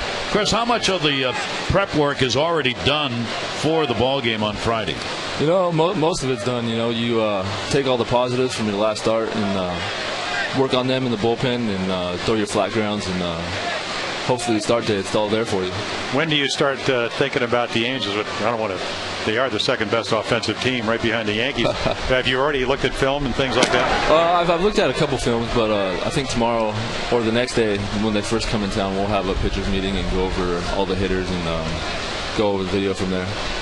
Anxious for that first win here after 3 starts? Yeah, absolutely. Hopefully we can put it together. You know, go deeper in the ball game, fewer pitches. You know, get these guys going a little bit. Hairston on the fly ball will be hauled in and right by Marquez one away. Chris, you know, I got to the big leagues. I mean, I was rushed to the big leagues when I was 19. You came up with, what, a year or two later. Is there anything down there that can really prepare you for actually coming up here and having to get major league hitters out? I mean, is it a totally different environment? It's 100% different. You know, I had a couple, you know, coaches down there that have been in the big leagues for a while, so they made it a lot easier on me. Mike Griffin did tremendous with me. A lot of players and stuff. So coming up here with all these younger guys out here, and it helps out tremendously.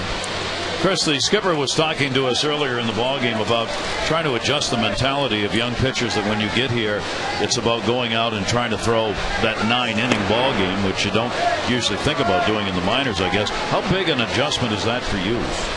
It's a huge adjustment. You know, you try and get after these guys and throw a first pitch, get ahead strikes, but you find that they'll quickly turn that around up here, you know. So you got to make those better pitches and start nitpicking here and there, and then you get more pitches per at bat and find yourself with a high pitch count later in the game. Do you see that much difference between the AAA, AA hitter than the big league hitter? Yeah, I mean, yeah, definitely. Down there they'll chase a lot more, you know. Hitters up here are going to swing at their pitch, not your pitch, you know. You're trying to get these guys, set them up to swing at your pitch, and they're still laying off that. That's still all part of the learning process for me, and I think it's going well so far. 3-ball, 1-strike delivery on the way. Chris Tillman joining us here, and there's another walk as Cuss will get the 1-out walk here in the 5th inning. Chris, how about pitching in this ballpark? How much do you consider the yard you're pitching in as part of game prep? You know, I don't think about that too much. I think about every hitter, pitch by pitch. You know, we work sequences with the hitters, so I don't think.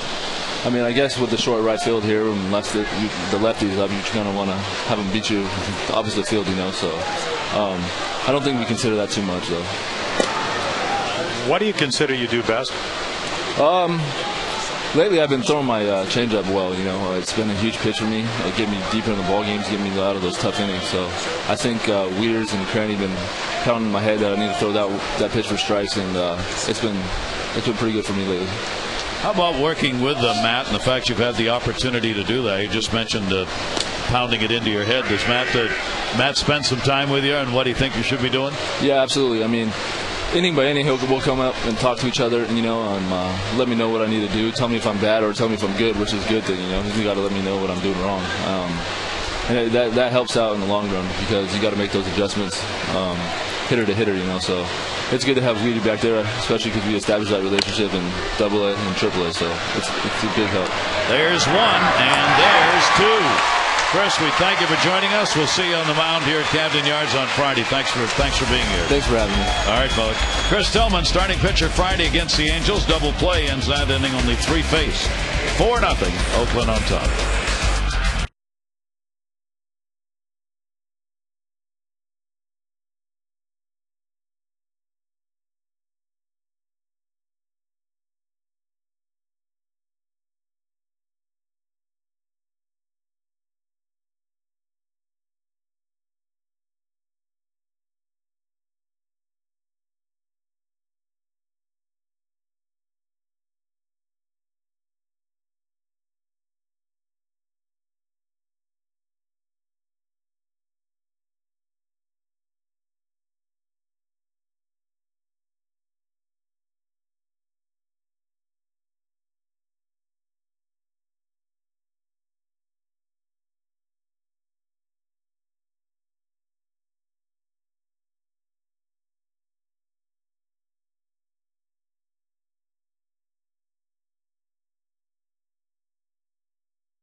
4-0 lead. Take a look at the upcoming schedule as the Angels will be in town Friday, Saturday, Sunday, and Monday with a day game on Sunday. And then the Orioles will take to the road to start a road trip at Tampa Bay. The rotation, the Angels, it'll be Tillman against Weaver, Brian Mattis against John Lackey, Jeremy Guthrie against Sean O'Sullivan, and David Hernandez and Irvin Santana in the 4-game set. I'll tell you, watched a little bit of Santana last night. He went 9 innings, 3 hits. Beat Tampa Bay, who we know can score some runs, and wasn't throwing 95 or 96, but had an awfully good breaking ball in 92, 93. They've had all kinds of injuries out there in Anaheim. Not only in the outfield. It looks like Torrey Hunter may come back for the weekend series. Yep. They have a 5-game lead over Texas. Seattle's 9 games out. Grounded towards second base. Everidge had a hustle to get back at first, but he does. Ellis makes the play. As Torres is retired, 1 away. Take a look again. There are the numbers, and you wonder, okay, the Orioles are 11-22. Hopefully that'll change, even though they trail by 4 here. So what does that translate into? You know, the batting average usually about 20 points higher, and then the ERA. Of course, that's a pretty consistent ERA. The ERA coming in is right around 5 runs anyway. But again, the other team just seems to somehow be able to play better. Same conditions. It's not like there's that much of a fall off on day games. 1-0 count, and taking all the way as he stepped out, Brian Roberts has doubled and grounded out. The Yankees leads 5.5 over Boston, 9 over Tampa Bay in the East. Detroit's got a 2-game lead over the White Sox, 5 over the Twins. And the Angels with that 5-game lead. The Yankees have never gone this deep into a season with a 5.5-game lead and not made the playoffs. The wild card race, Boston's up over Texas by 1.5 games. That's going to be to short, backhanded. Pennington, show us that arm. Man, does he have one? 2 down. Well, again, the agility that infielders have is not only to get to the ball, but to get to the ball under control. Watch him get to this ball and then plant his feet. And we've seen the arm this whole series, and tremendous arm strength right there. And that's not on the dirt. That's from the grass. Against many shortstops, Roberts would have a base hit. Yep. Beat that up. No doubt about it. Well, how about the throwing incident with Euclid throwing his helmet and against Rick Porcello? I mean, Cabrera had been hit a couple of times. You got hit a couple of times. But you talked about that wild card. That's going to affect him because he's going to get suspended, and it's going to be 5 to 7 days. Right when they needed him most. Yep. PA in the pop out, a 1-2-3 inning for Mazzaro. It remains a 4-0 lead for the A's.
For Saturday's game in 2110 Utah Street, presented by First Fidelity Mortgage. But you can Join up with Nick Markakis, Adam Jones fans in the news section on Sunday, August 30 and Saturday, September 5. On those days, $21 gets you a reserved Utah Street bleacher seat and the exclusive I Live at 2110 Utah Street t-shirt. 888-848-BIRD at Orioles.com for tickets. So Jason Birkin is out. There's the line in the ball game, and the Orioles starting pitchers continue to have trouble going deep into the game. Birkin's out, Bass is in. Probably could have let him go. Maybe pitch count at 86, maybe a little bit longer, but you have a guy that has been very good 10 times or more. He's pitched 3 innings or more. Last one was a 3-inning stint. That was against Toronto on Sunday. So certainly capable of keeping the score exactly where it is. Ryan Bass will work here in the top half of the 6th inning. Sweeney, Ellis, and Powell. Gets the pop-up shortstop as Torres going out. PA calls him off and makes the catch. 1 away for Bass this season. This will be his 3rd appearance against Oakland. He's worked 5 1/3, giving up no runs on 1 hit against the A's. Hey, if he's rested, I mean, he's got a good sinker, good breaking ball. Doesn't throw a whole lot of changes, but he has one. He can be very effective.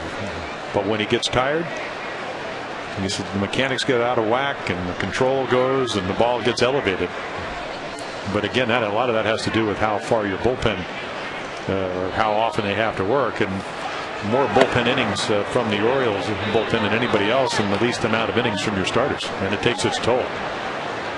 As the year grinds on and the arms are used more. 1-0 count to Mark Ellis.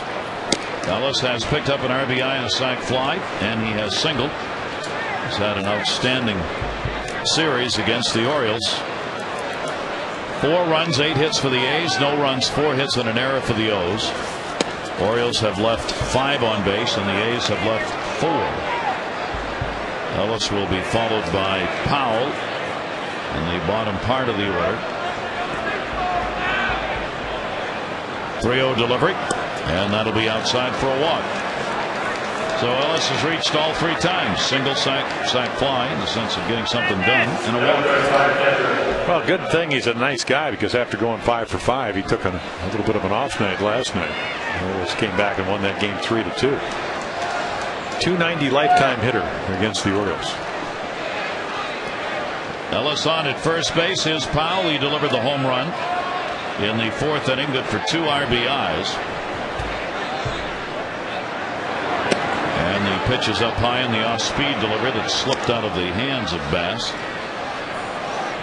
Powell launched one after popping out his first time up. As we said, this A's team is not a home run hitting ball club. They are next to last in the American League in home runs, but they have hit 5 off the Orioles on the season. And is taken for a strike. 1 ball, 1 strike count on Powell.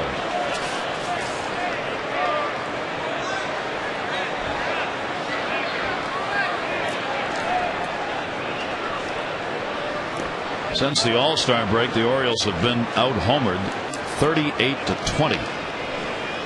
As the O's since the break have a 7-18 record, and those home runs by opponents have figured into the ball games. 1 ball, 1 strike count from Bass.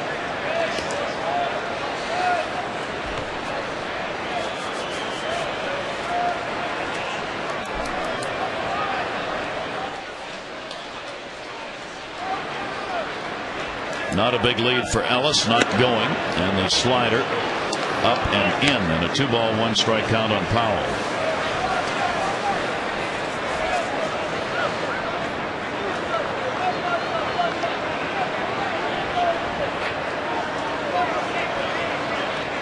Ellis showing no desire to run over there.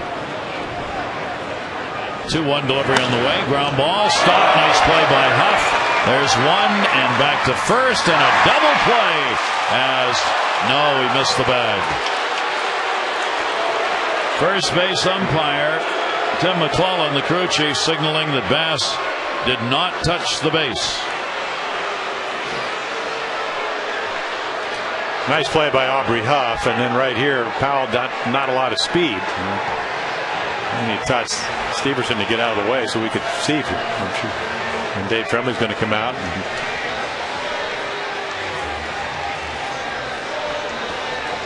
Bass never got over there to set himself. He was trying to find the bag on the run. Yeah, and that's the hardest thing to do. And it's hard to tell from that angle, but it looked like he might have kicked the bag. Right here, you'll see. Yeah, it looked like he got it. You see, Tim McClellan has to look through Brian Bass to really see. Yeah, it looked like his foot pushed up against the side of the bag instead of on top of it. Well, you made a good point, because when you cover on a ground ball to the first baseman, you try to run along parallel to the line if you know you're going to get there quick enough and be able to catch the ball and know where the bag is. But when you cover, and you work on this play in spring training, but you do it so rarely that basically you're trying to find the ball, you're taking the throw, and you don't really know where the bag is. But right there, yeah, that surprised he didn't call him out. It wasn't like the throw pulled him off. Usually you get that call. And Dave probably talking about his positioning, because he didn't really get a good glimpse of it. So that puts a runner on at first base and keeps the inning going, whereas the double play would have ended it. Pennington is already 2 for 2 in the game and has scored a run, stolen a base. Pennington's had 4 hits now in 10 at bats in this series. And the pitch will be taken outside. So Bass has got to settle in after not getting that and find a way to get the out here. Very short lead for Powell, not a base stealer. 2-0 delivery on the way, and that's a strike on the outside corner. 2-1.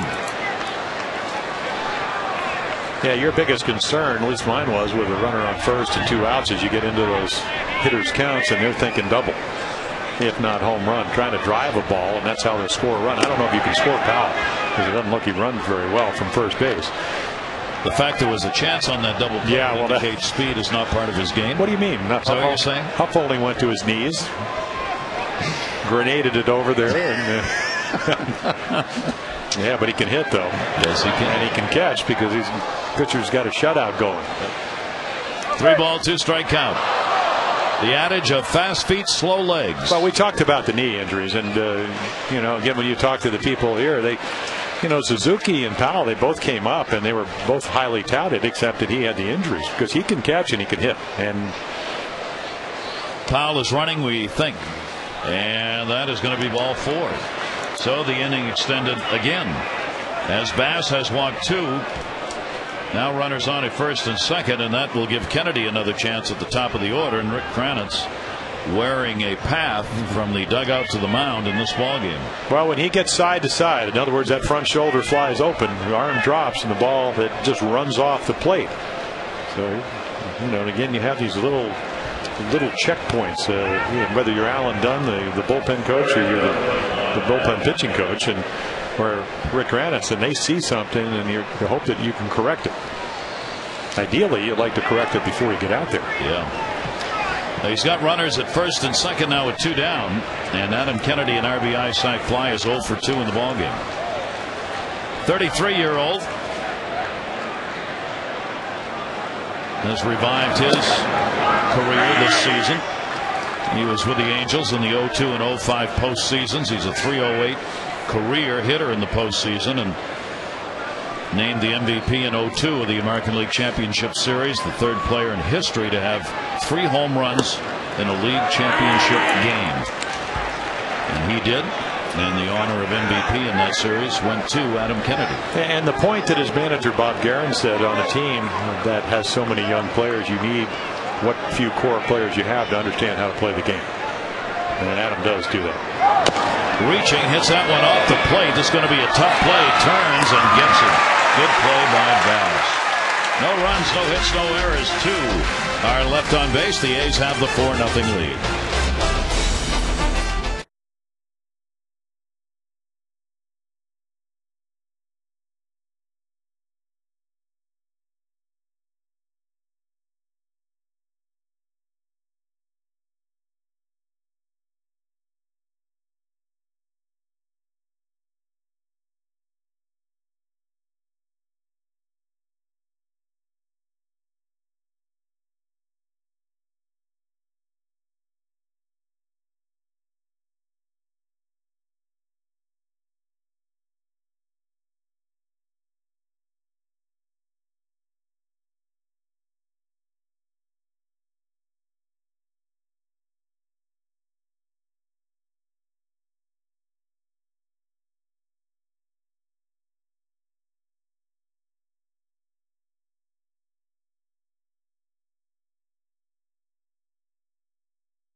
major leagues. The Milwaukee Brewers absolutely cleaned house today. They optioned J.J. Hardy to the minors, designated Bill Hall for assignment, and fired their pitching coach, Bill Castro. Also, Derek Jeter with the Yankees, of course. He left the game against the Blue Jays today in the second inning with a foot contusion after being hit with a pitch. And we all saw this one last night. Mike Lowell hits a 2-run homer to put the Boston Red Sox over the Tigers after a Kevin Youkilis and Rick Porcello brawl. Both players were ejected. And Jim Palmer and Gary, Jim, that looked like something from your era back then. Oh, yeah. Well, I saw Clay Carroll knock down Reggie Jackson, and so he's sitting at home plate. And when he took his glasses off and gently put him down, I said, uh-oh, something's going to happen. This is not good. Nope. Now there'll be some fines and suspensions on that one with Youkilis throwing his helmet. Well, yeah, he's going to get suspended just for charging the mound. And, of course, Porcello, the last thing you want to do, you could see from his face, he didn't want to hit him. And, no.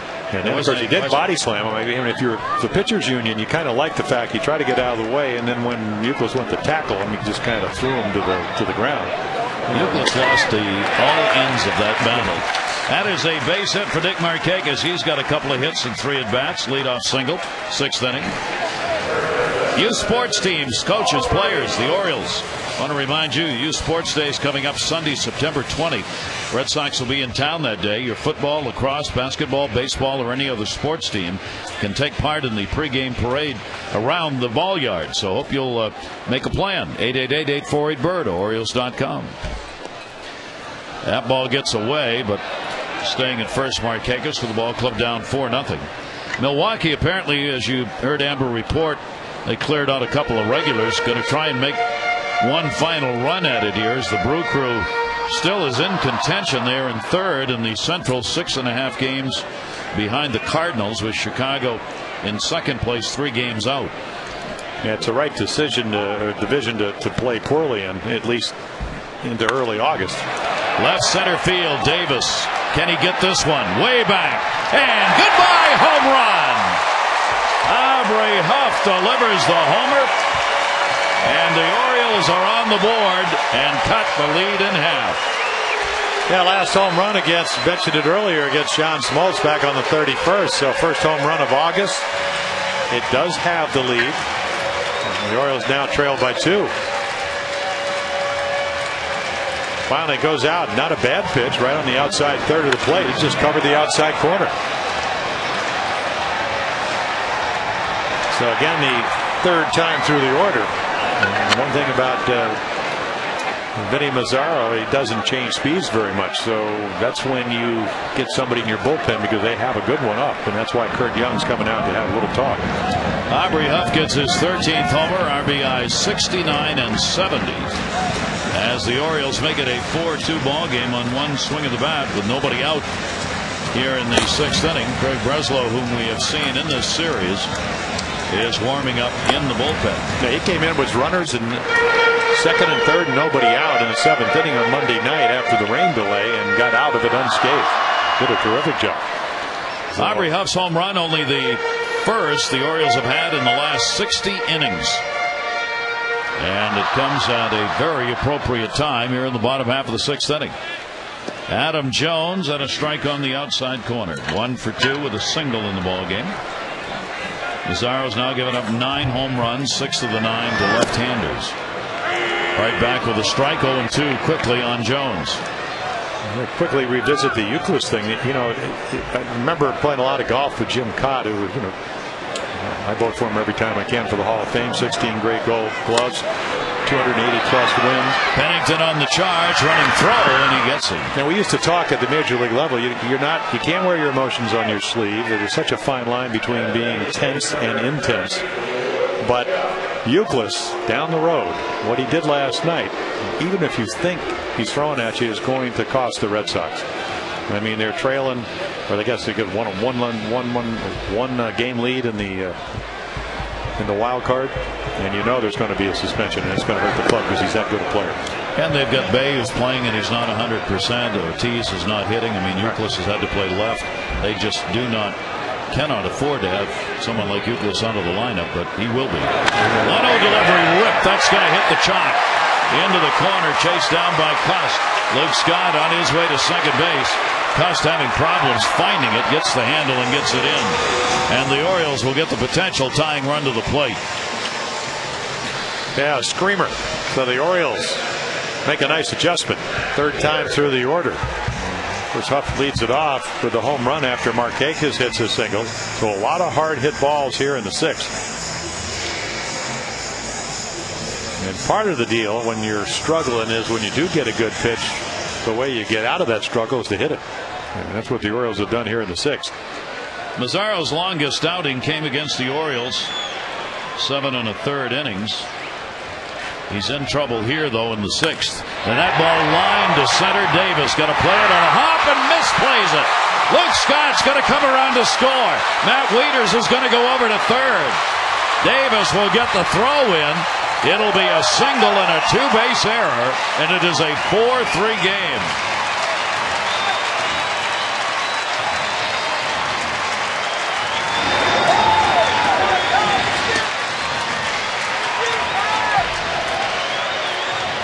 Take a look, and of course Davis has already saved him a run, diving play earlier in the game.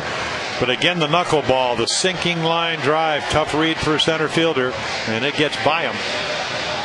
So you get your third run and the potential tying run now 90 feet away. That is the first error committed by the A's in their last 8 ball games, and it is a very costly one, as the Orioles are right back in it in a hurry against Mazzaro, who had been cruising along, getting big outs, but here in this inning has not, and that will finish his day. So Mazzaro will come out, and Oakland will go to the bullpen. Orioles have 3 runs in. Wieters is at third base and only 1 out. So Ty Wigginton, scheduled to come up, will have an opportunity to get this ball game tied up or better. Oakland's lead was 4-0 about 2 minutes ago. It's now 4-3.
The 29-year-old left-hander.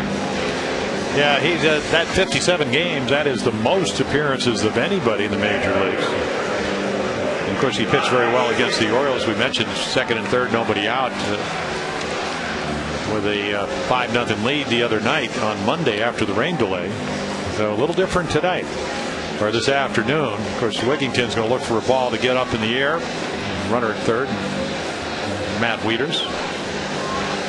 So Dave Tremblay's ball club, their offense coming alive here in the 6th inning. 3 runs in, 3 singles and a homer. Runner at third, Wieters. Wigginton 0 for 2 with the 2 fly balls to center, including the outstanding catch by Rajai Davis, Wigginton's last at bat. The infield has moved in, and the pitch is ball 1. Yeah, a little changeup, and he turns it over. Of course, the last 23 first batters, 9 of them got hits. That's 391, 6 walks, 2 home runs, and again elevates some.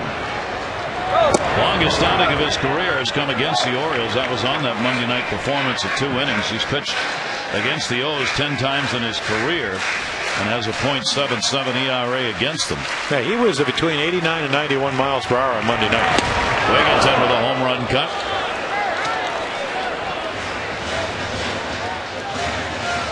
So the Orioles have made it a game here in the 6th.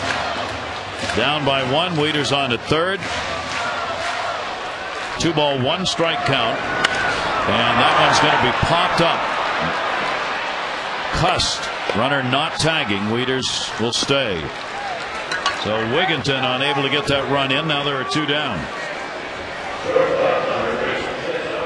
That will allow the infield to back up as his Torres will come up. He has grounded out twice, both times to second base. His Torres 0 for 2 off Breslow, but he's had a good series. Couple of hits, 9 at bats, 5-game hit streak coming in. His speed forces Adam Kennedy to have to play about a step behind the bag at third. Yeah, that is about the first thing I used to always look at, whether a guy can bunt or not, and that dictates where your third baseman's going to play. And because his Torres will bunt, doesn't do it a lot, but they know he'll do it. Doesn't show it, he does it. Right now, I moved back about a half a step, but it does cut his angle down. And another foul ball. Breslow comes on throwing strikes, and it is a 2-strike count on his Torres. He's a kind of a slight guy, Gary, and it looks to me that he's sneaky. He makes pretty good pitches. Looks like his mechanics are good enough where the ball has good carry. You want to throw the ball through the hitter to the catcher. So again, the mechanics falls off a little bit there, but again, a little bit of zip so that 92 might look a little bit harder. And then, of course, you couple that with making good pitches, he's going to get people out. And Breslow has done that and has become a workhorse for this team. 1 ball, 2-strike count with 2 away. Runner off third, fouled off again. Breslow claimed off waivers from Minnesota back in May. He went 1 and 2 with an ERA of 6.28 when he was with the Twins. The A's took a chance. Since coming over here, he's gone 4 and 3 with Oakland, and hitters only 174. And he comes on and gets a big strikeout. So the Orioles will get 3 runs on 4 hits in the inning. Aubrey Huff delivering the home run, his 13th of the year, good for 2. But the O's will leave that potential tying run on.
Summary, a couple of youngsters trying to get back on track. Birkin landed Powell with a 2-run home run, 4-run inning for the A's. All the runs scored in 2 innings, and then Huff for the Orioles comes back, 2-run shot. And then Matt Wieters gets an RBI. Well, I don't have to give him an RBI, but he does get a run in to make it 4-3 on the misplay by Rajah Davis. So Birkin, 5 innings, 3 earned runs, the 8 hits, didn't walk a whole lot of guys, and then Aubrey Huff, first home run since the 31st of July. And a close ball game. Davis trying to butt his way on, will foul it off. Rajai Davis, 7-game hit streak extended, a single in the first. He's 1 for 3 in the ball game. And Davis just trying to get on now to get an inning started. Hitting .292, almost 50 points higher than his major league average coming in this season, .256. Davis has moved around between the Giants, Pittsburgh, and now Oakland over the last 3 years. Seems to have found a home here and in the number 2 spot and stealing bases. Wigginton in at third base, and a chopper that way. Gets the big hop because he was in. Look at that. Even that one ends up being a close play. One away here in the 7th inning. Time to text in your vote for the AT&T Player of the Game. The candidates: Aubrey Huff, who's delivered the big home run. Nick Markakis, he's had a 2-hit ball game and has scored a run.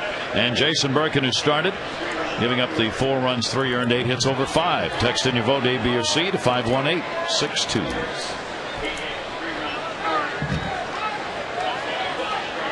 One down, nobody on for Hairston. A couple of fly ball outs and a single. Takes the pitch.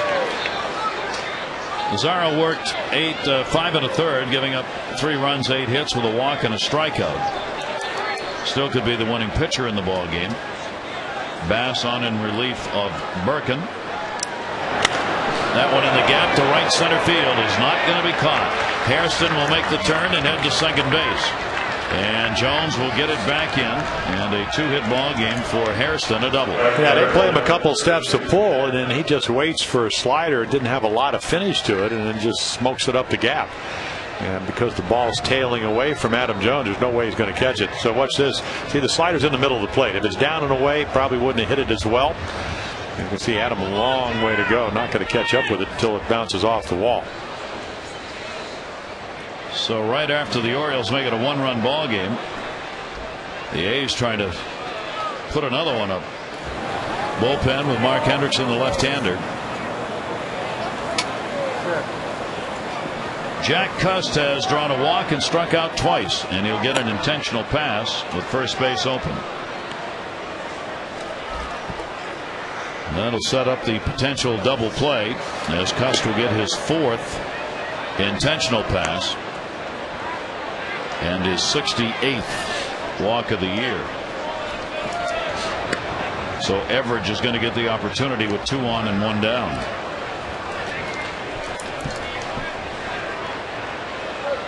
There's ball 4.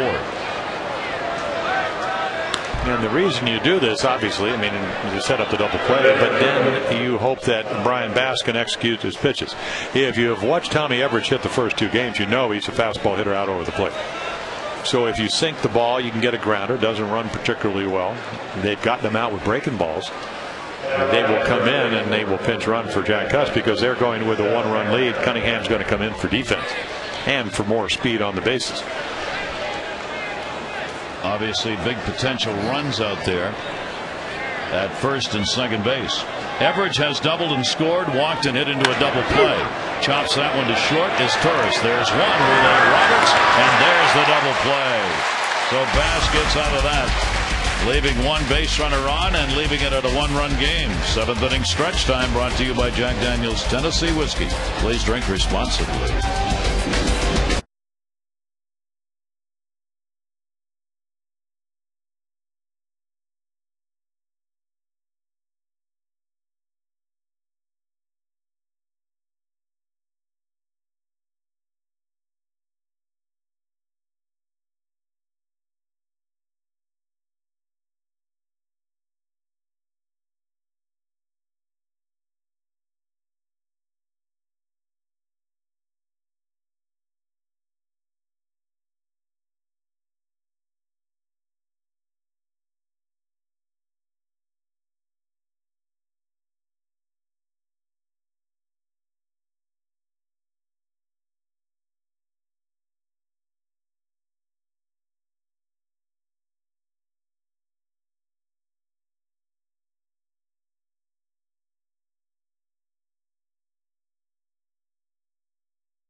half inning to get rid of the A's. So the O's, who have struggled with the offense here throughout really since the All-Star break, got a big inning, and Jim now will try and build on that offensively. Yeah, and of course they had the runner at third base with less than 2 outs. Wigginton popped up, so situational hitting couldn't do it there. And again, that fourth run for Oakland, it scores on the error that Matt Wieder's been throwing the ball in the center field, and then the Kennedy sacrifice fly. So again, a position to win the game. The one thing about Jason Birkin, he wasn't real smooth, but he did have the one big inning and otherwise kept him in the game, and now the bullpen's going to try to do that the rest of the way. So the bullpen's responsibility here to give the Orioles a chance to do it. Bass, who got the big out on that double play, and now we'll see if the Bats can get going. They'll have to do it, though, against a really good bullpen that Oakland has. Well, the third best bullpen in the American League, so the starters are all young. They've had now 12 straight starts by rookies, but the bullpen, a little different story. And again, their all-star this year, Andrew Bailey, he's at the back end. We haven't seen him yet in this series. Defensively, Cunningham's going to stay in the ball game. Ryan Sweeney will go to right field, and Aaron Cunningham will move into left. We go to the bottom half of the 7th inning, and the top of the order against Craig Breslow came on and got the final 2 outs in the 6th. Roberts has doubled, 1 for 3. 1-0 delivery to him. Wow. Really jammed him on that. And a corkscrew swing right there by Brian Roberts on a 1-ball, 1-strike count.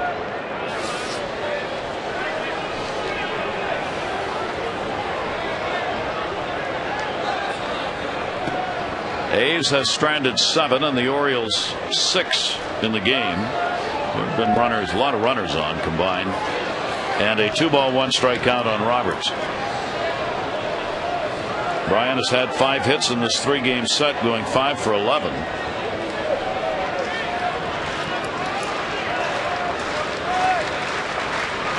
Breslow's delivery to him, and a 3-1 count. Well, we know how he can pitch when he comes in with runners on base. Just hoping that maybe the Orioles can take advantage when he doesn't come in, because he's been lights out. And again, runner at third, only 1 out in the last inning, didn't score. Second and third, nobody out. And there you go, leadoff walk. Just the second walk picked up by the Orioles in the ball game, and it is the potential tying run that goes on. And Nolan Reimold is going to pinch hit for PA. Continues his run for consideration as Rookie of the Year. These are the other primary contenders. They have all won Rookie of the Month honors. Certainly Gordon Beckham, probably at the top of the list of the July winner. Nolan won it in June. Aaron Laffey and Scott Richmond also had Rookie of the Month honors coming. Reimold coming on in this situation as a pinch hitter with a runner at first base, Brian Roberts. Reimold 0 for 4 in pinch hit situations. Roberts just dancing over there, and Breslow with a couple of easy tosses to get him back to the bag. Well, just because you're left-handed doesn't mean you have a good move, and we'll find out what kind of move that Craig Breslow has.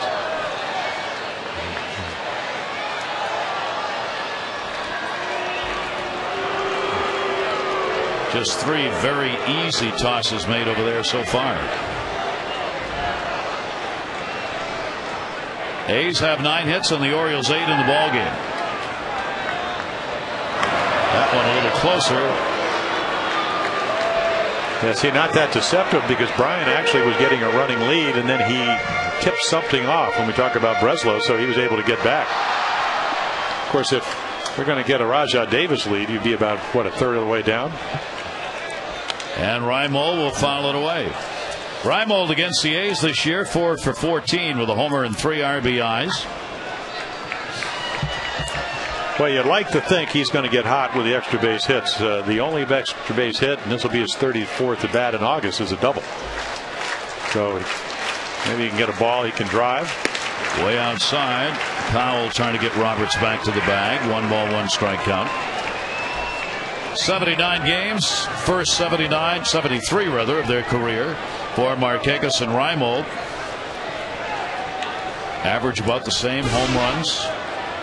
Reimold the advantage, another throw over to first base. Now what Reimold's got to do is have the kind of finish that Nick Markakis did. Yeah. Where they've adjusted, he's going to have to adjust. And of course, Nick Markakis has proved he's one of the finest young players in the American League. And I mean, the one thing you like, and when we talked about last night, we were talking about how hard Nolan Ryan runs. I said, was there ever a definitive moment? He said, no. I just put my head down and run hard. That's the way I was taught. I mean, no, it wasn't like he didn't do that early on in Little League or Pony League or Babe Ruth or whatever. American Legion. Good habit. Swung on a miss. Breslow low and away to him. A 1-ball, 2-strike count on Reimold. But he had an 0 for 3 in the ball game today. But for Nolan, I mean, 5 home runs in the first 60 at bats, 4 home runs in the next 75 at bats, 1 in July and 78 at bats, and none this month. So they've adjusted, and I think what to me, I mean, number one, I like his swing. He doesn't look like he overswings, but he's strong. They hit him in the number 2 spot. It's probably not ideal, but he can do it because he can hit the ball all over the ballpark. Already got 12 hits the opposite way. Reimold on a big cut goes down swinging. But again, there's that second K. That's that deception, Gary. Because the radar gun is not like he's Sandy Koufax out there, but again, he's a little hesitation, and then the ball jumps on him. And that's a ball that Nolan usually gets to. And he just swings through it. Tells me there's some life on that fastball. Nick Markakis already has 2 singles and a run scored. Nick is 2 for 3 in the ball game today. And Breslow comes inside to him. Against the left-handers, Markakis 272 with 4 of his 13 home runs. Orioles trying to get this run around, at least get it tied, if not better, here in the bottom of the 7th inning. They trail 4-0. Orioles got 3 in the bottom of the 6th. The A's, their runs came in the 4th inning. 1 an unearned run. Ellis an RBI, Powell a 2 RBI homer, and Kennedy an RBI and a sac fly, accounting for the runs for the A's. 1-0 delivery. Markakis a base hit into right field. Roberts will stop at second. So a 3-hit game. The Orioles have 2 on and 1 away. Following Sunday's Orioles game, Nick Markakis and his wife Christina, their Right Side Foundation's inaugural 5K run and 1-mile fun walk will take place Sunday, Patterson Park. The race walk begins at 6 p.m. Family activities and prizes. Nick's going to be there. First 500 to register receive a free Under Armour race shirt. Log on at rightsidefoundation.org. That's this coming Sunday at 6. Kurt Young, the pitching coach for the A's, out to have a little discussion with Craig Breslow. How do we want to pitch Huff? Aubrey with a 2-run shot to left center his last time up. That was against Benny Mazzaro, the starter for the A's. Orioles that close to getting it tied or better. Michael Wirtz up in the bullpen. Yeah, a guy with a great slider, and just right behind Huff is Adam Jones. 2 on and 1 out. And a look to second base as Roberts goes back. Roberts saying that was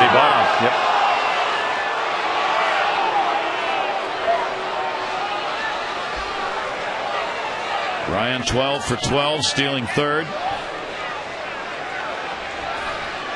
Yep, that was because he actually started towards. See, that was a lean home. You have to step off, and it has to be a direct move. But you get an idea right here, and we've seen it at first and we've seen it at second. What a good, in fact, a great base runner can cause havoc. Totally takes you out of your rhythm. There he goes, both of them running. Throw to the secondary runner and got him. Well, we could see that coming because the one thing that Landon Powell can do in the minor leagues, we're talking 50%, 48%. And a Kane came out in front of home plate right before this and gave everybody the sign. I am not going to worry about Roberts. I'm going to throw through. Watch this throw. Just dropped a tag on him. And Brian Roberts is easily going to steal the base. There's a big out. Oh, what a heads-up play. 2 down. Foul back by Aubrey Huff. So Roberts gets third.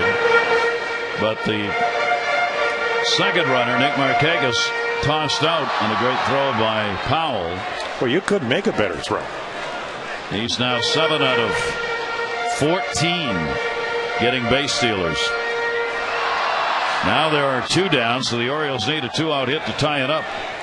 Aubrey Huff will take the pitch for a strike, and that's that. And again, the Orioles with a chance to get this ball game tied don't do it. It remains 4-3 A's.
Frost brewed Coors Light, the world's most refreshing beer. It ended up being called an out. Take a look at a strike him out, throw him out double play. Was the tag there in time? Very close. Bang, bang play at second base. Umpire said yes. And in the end, that's all that matters. And it was a double play to end the inning. Yeah, great throw by Wieters, and even better tag by Sturridge. Just slap it down there. Mark Hendrickson now coming out of the bullpen. Nolan Raimo will stay in the ball game in left field with PA out of there. And the left-hander will take over for Bass, who worked 2 innings, gave up just 1 hit, no runs, walked 3, 1 intentional. Hendrickson getting a lot of work of late. He really is, and he's done a terrific job. You know, every once in a while have a bad inning, but seems so much more comfortable. I mean, again, he's not overpowering, but he can change speeds. As we mentioned, he's not one of those left-hand specialists, but he can get both hitters out, and he throws a lot of strikes. You know what you're going to get.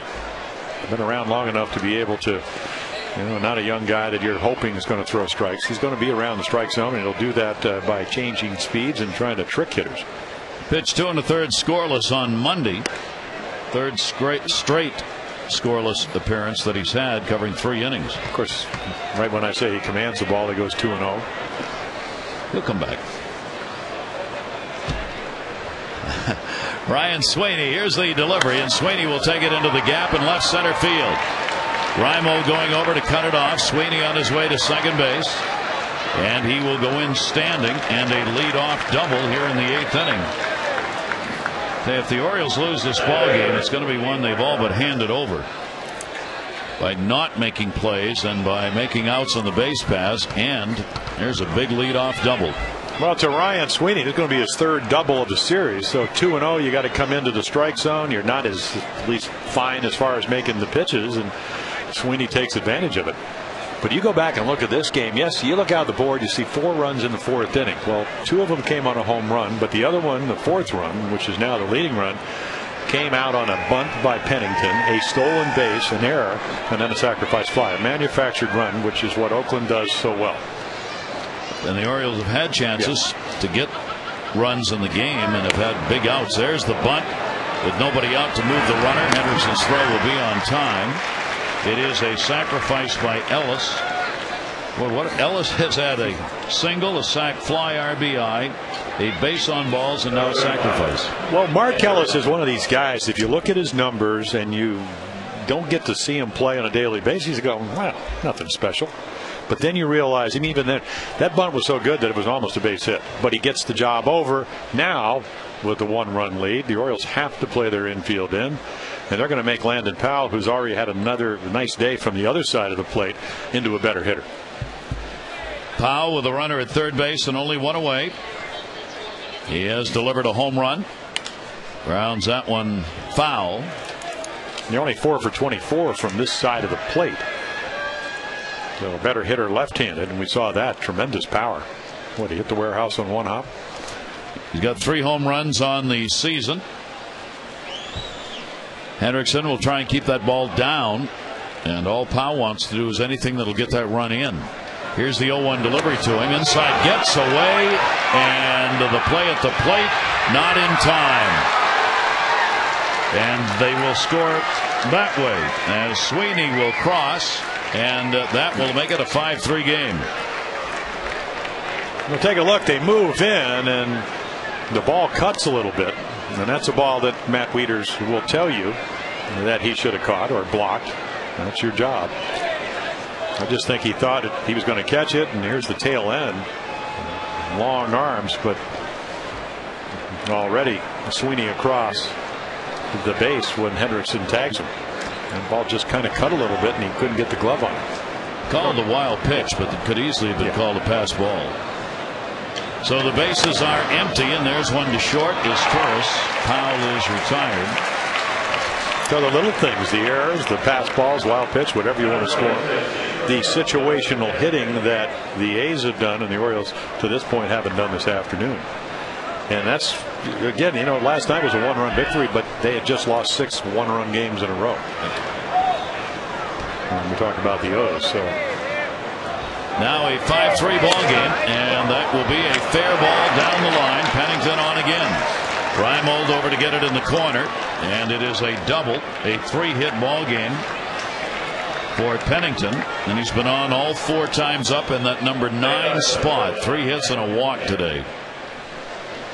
Yeah, great angle right here, and he just smokes it inside the line, and the minute it's hit there, everybody knows. He knows, Hendrickson knows it's going to be extra base hit.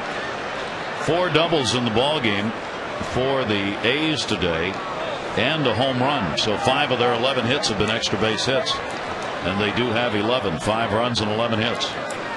Top of the order, here's Kennedy, and he'll take the pitch down low for a ball. So a chance to add to it here with 2 down. Adam Kennedy has an RBI and a sac fly, otherwise 0 for 3 in the ball game. He's got Pennington at second base. 1-0 pitch to the hole. Roberts diving, makes the stop, and gets the out that will save a run. Fine play by Brian Roberts. Otherwise, easily scoring would be Pennington. Adding a run. 5-3 A's.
The game. Orioles trying to come back from a 4-run deficit. Scott double. The Wieters, the single is played into a triple, so to speak, as the Orioles climb back 4 with 3 runs to make it 4-3. Defensive So Bobby Crosby comes in. Michael Wirtz, who one of the better sliders, has been a little bit of a struggle lately. 6 runs over his last 8 outings. Again, early on, second among American League relievers and tied for third among Major League relievers with 69 strikeouts. So he's got a slider to throw in any count. Wirtz has given up 6 runs over his last 8 outings. That's 7 2/3 innings worked. So the Orioles will see which of the Wirtzes they get in this ball game. Michael Wirtz for Breslow worked an inning and 2/3, no runs, a hit, walked 1, struck out 3. 5-11-1 for the A's. 3-9-1 for the O's. Jones, Scott, and Wieters due up 1 for 3 today. For Adam, his only hit in the series, as he has gone 1 for 11. Wirtz gets the first strike in. 69 strikeouts in 54 innings. Yeah, last year pitched for the Cubs and actually had a nice year. And he was traded for a couple of minor leaguers back on February 2nd, the beginning of 2009. But 45 games, 3.63 ERA, 30 strikeouts, 44 2/3 innings in the National League. 0-2 delivery on the way. Right-hander got it in. That ball driven deep to center field by Jones, but room for Davis. Yeah, he just got it in enough where Adam unable to get it out on the good part of the bat. Boy, Davis can cover some territory in the outfield. 1 away. Orioles so close to getting this ball game tied up or better in that 6th inning when they got 3 runs on 4 hits, but left the runner at third base, who was there with only 1 away. And then another chance in the 7th. Luke Scott will take it up high. Scott singled, scored on the error that came in the 6th inning. Clay Meredith in the bullpen.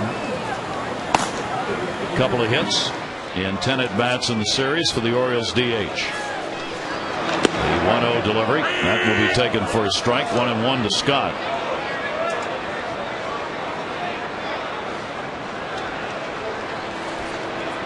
Oakland trying to take the rubber match, already knowing that they've got the series win. The A's have won the season series against the Orioles since 1998. They've got a 64-28 mark since then, as Oakland has been a very tough opponent for the Orioles for a very long time. Well, they've also been a winning ball club, and the last time the Orioles had a winning record, as most Oriole fans know, was after the '97 season. So they at least collectively played better, and individually against the O's, they just almost seemed to dominate. And until the Orioles had won last night, it was a 9 in a row that they had lost. Well, that's a higher win percentage than even the Yankees or Red Sox over those years. 2-ball, 2-strike count. And the one common thread is that they usually pitch well. Year in, year out, and I think this is what the Orioles are trying to do, get back to the point where, yes, the Orioles have a great young outfielder, but at the end of the day, you still have to have the starters in the bullpen to win games, and then you have to play in the right division. That helps. 2-ball, 2-strike count. That is not going to change. No, it isn't. No, it isn't. No, and that's why you're trying to change your team. Yep. As you know well. 2-2 delivery on the way. Scott to first base, hit hard. Crosby in for defense. Saves the bacon. Yeah, he's got a luxury. Usually, again, we're talking about the former Rookie of the Year. When the first year he came up with A's, he playing shortstop. But right here, knock it down, keep it in front of you. Of course, stay behind it. He kind of runs by it because I think he did think it was in front of him. As we mentioned, last time he played was on Sunday, hit 2 home runs, and his reward, defense late in the ball game when they have a lead. He's now a defensive replacement and pinch hitter and pinch runner. Here's Matt Wieters. Rajai Davis, the center fielder, was in motion on that pitch. He was way over towards left field, and the dugout was trying to get him moved, and as the pitch was coming, he was running. That'll be a pitch taken down low. Wieters has 2 singles and a walk in the ball game. Orioles trail it 5-3. And you get a guy on. Obviously, you bring the tying run to the plate. So that's the first mission. 2-0 delivery on the way. Wieters will take it. It is in there for a strike. Matt continues to have the better numbers. left side of the plate for the switch hitter. 294, only 221 right-handed. And a ground ball to first, foul this time. Well, I think Matt Wieters is doing. He talked about Amber. Theo Harris talked earlier about he's trying to kind of emulate Nick Markakis at the ball over the ball field. He's done that. I mean, last 43 games, he's hitting 14 out of 17 now. And one trademark about Nick Markakis is consistency. Nick has had a big game already. 2-2 delivery, hit in the air to right center field. Davis is back at the wall and has it. A 1-2-3 inning for Wirtz, and it remains the A's on top in this rubber match game, 5-3.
To you by Southwest Airlines. Book your next trip at southwest.com. 5-3 as we go to the ninth inning. The A's on top, and the Orioles' fourth pitcher of the day, Clay Meredith, the right-hander, out of the pen. Yeah, the A's saw him on Monday night. He came in with a score 5-0. They scored 4 runs, which is double the total amount of runs he had given up in 8 appearances. So again, sinker slider guy. Didn't really get the ball where he wanted to on Monday night. And he would certainly like to come in and do exactly what you're supposed to do, keep the score the way it is. And then the Orioles hope they can get to the A's closer, Andrew Bailey. Top of the ninth, Rajai Davis, followed by Hairston and Cunningham. Davis a single, 1 for 4 in the ball game. Well, it's rather obvious after seeing this young man play over the first 2+ games is that if you're an infielder, you better come in a couple of steps, because the routine ground ball is not routine. It's not routine because of his speed, and it's not routine because of the fact that he doesn't take anything for granted. He can flat out fly. 1 ball, 1 strike delivery on the way, and he's going to get a base hit into right center field, and it may roll. It may be 3 with ease. He's on his way to third. Jones will get it in, but not even a play on him. A triple against Meredith to lead off the ninth inning. Well, I see Rajai Davis, and I remember early in my career Charlie Finley, who owned the A's way back. He brought in Herb Washington to be a pinch runner. So just watch this. See, the play's in front of him. I mean, he's just kind of cruising on, making sure he doesn't stumble. Slides for the heck of it. Yep. He's got 4 triples on the season. Now the Orioles have to bring the infield in again. Hairston up with nobody out. That is the 12th hit of the ball game for the A's. They had 16 in the 9-1 win in the opener. That's up the middle, a base hit and an RBI. Hairston gets his 3rd hit of the ball game, and it is a 6-3 lead. Now they have played 28 straight games, the A's, since the All-Star break, and everybody made a big deal out of it. They had the second most runs, the most doubles, the most extra base hits. I don't know if they want this off day. They're going back to Oakland. They'll get the day off. The way they're playing, they will, for a team that trails the Angels by 18 games, they will have played 500 baseball since the All-Star game, and doing it with high energy. Hairston gets his 18th RBI since joining the A's. Cunningham getting his first at bat. He's only had 49 at bats in 20 ball games. Cunningham came on to play in left field. Aaron Cunningham waiting on it. Meredith gets it in there for a strike. Came up from AAA on Saturday. He's appeared in all the games since. Hit 300 at AAA. 9 homers, 42 RBIs. 0-2 count on Aaron Cunningham. Hairston off first base, and a slider will miss outside. We show you the numbers that Meredith has pitched. Clay Meredith, 10th time with the O's, but it is the 45th time that he has worked this season. And a ground ball to second. Brian Roberts will go to his tourist one, relay over to first, and a double play. Yeah, Taylor made, and you can see that Cunningham, and Bob Guerin said he's going to be a 3-4 tool hitter. How quickly, even though the ball's away, he gets out of the box well, how quickly he gets down the base, because it's relatively close. If the Orioles are able to turn, and that's what Clay Meredith does best, throw ground balls. 2 down, bases empty. First at bat for Bobby Crosby. And takes the big cut on it. The 2-homer ball game on Sunday at Kansas City. Sitting 300 over the last 25 games. Andrew Bailey, the closer. 0-1 delivery, way outside. And a 1-ball, 1-strike count on Crosby. Crosby's played 49 games at first, 34 at third, 5 at second, 5 at short, 1 in right, and 1 as a DH. Swung on, foul tipped it, and a 1-ball, 2-strike count on Bobby Crosby. Mark Hendrickson worked an inning, gave up a couple of hits and a run.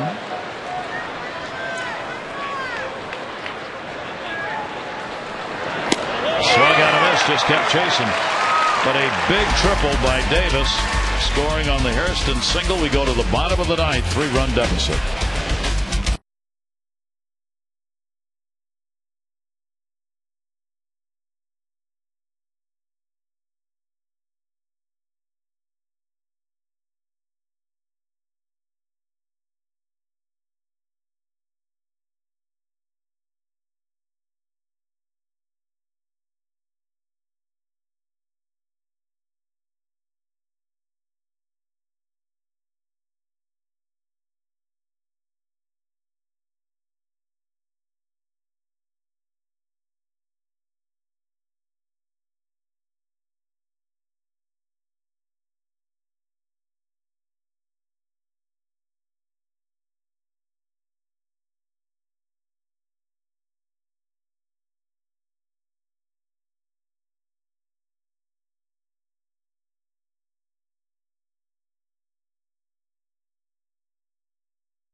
Set to bat in the bottom of the ninth, and Rick, this one very simple. Missed opportunities. The Orioles have had chances all game long and come to bat in the ninth down by 3. You have 9 hits on the game so far and have had their opportunities to tie this ball game. Oakland jumps out on top. They're right now 6-2 and have done a pretty good job. Jason Birkin struggles again. So let's head back for the bottom of the ninth and rejoin Gary Thorne and Jim Palmer. Gary. All right, Jim, thanks very much. And indeed, the mountain decline becomes a little bit higher in light of that run added in the top half of the inning. Here's the closer, rookie Andrew Bailey. Yeah, last year a starter in Double-A did not pitch well. 1-8 with a 6.18 ERA. They moved him to the bullpen.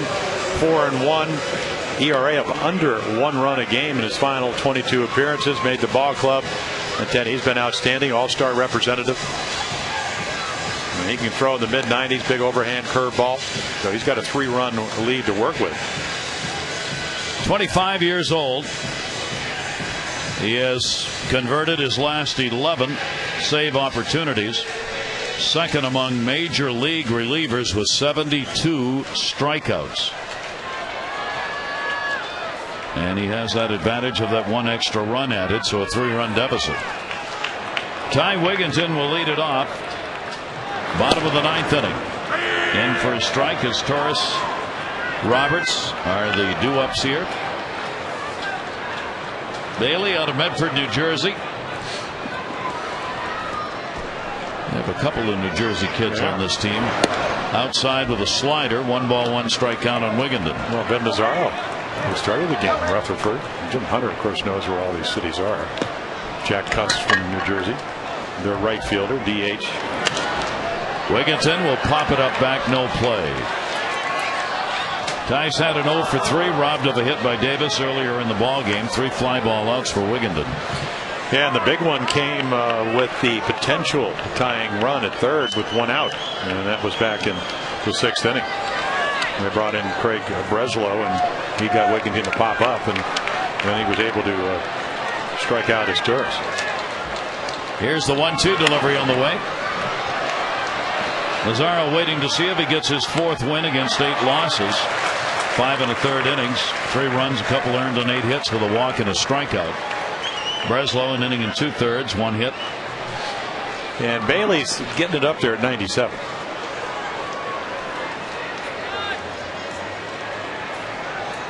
Here's the 1-2 delivery and a chopper off the end of the bat, played by Ellis. The all-important first out here in the bottom half of the 9th inning. Update you on the voting for the AT&T Player of the Game. Right now, Aubrey Huff on top. You still have time to vote. Text in your vote A, B, or C with Markakis and Birkin at 51862. Results coming up on O's Extra postgame show.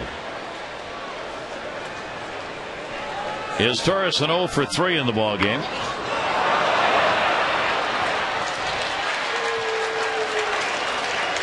Two down.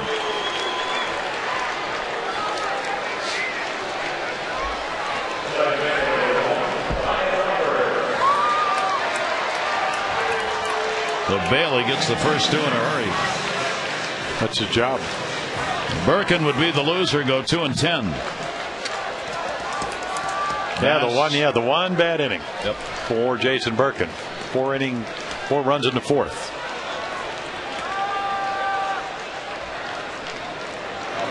Taking all the way, it is up high for a ball. Bailey looking for his 17th. Well, here's a perfect example of a young man who finds his niche. Can't start in the minor leagues. You see it all the time. You figure, okay, maybe only has 2 good pitches. Certainly got a good fastball. Nice windup, simple. Leg up over the front knee, down towards home plate. And God gave you a good arm, and you're smart enough to work on your mechanics. You got a chance. Bullpen of the A's has gotten the job done. Breslow, Wirtz, and now Bailey. That one is put in the air to center field. Davis there. This one's in the books. And it goes to the A's. They come away with a 6-3 win. They take 2 out of 3. They win the season series 5-1. Day off tomorrow, Friday. It'll be the Angels coming to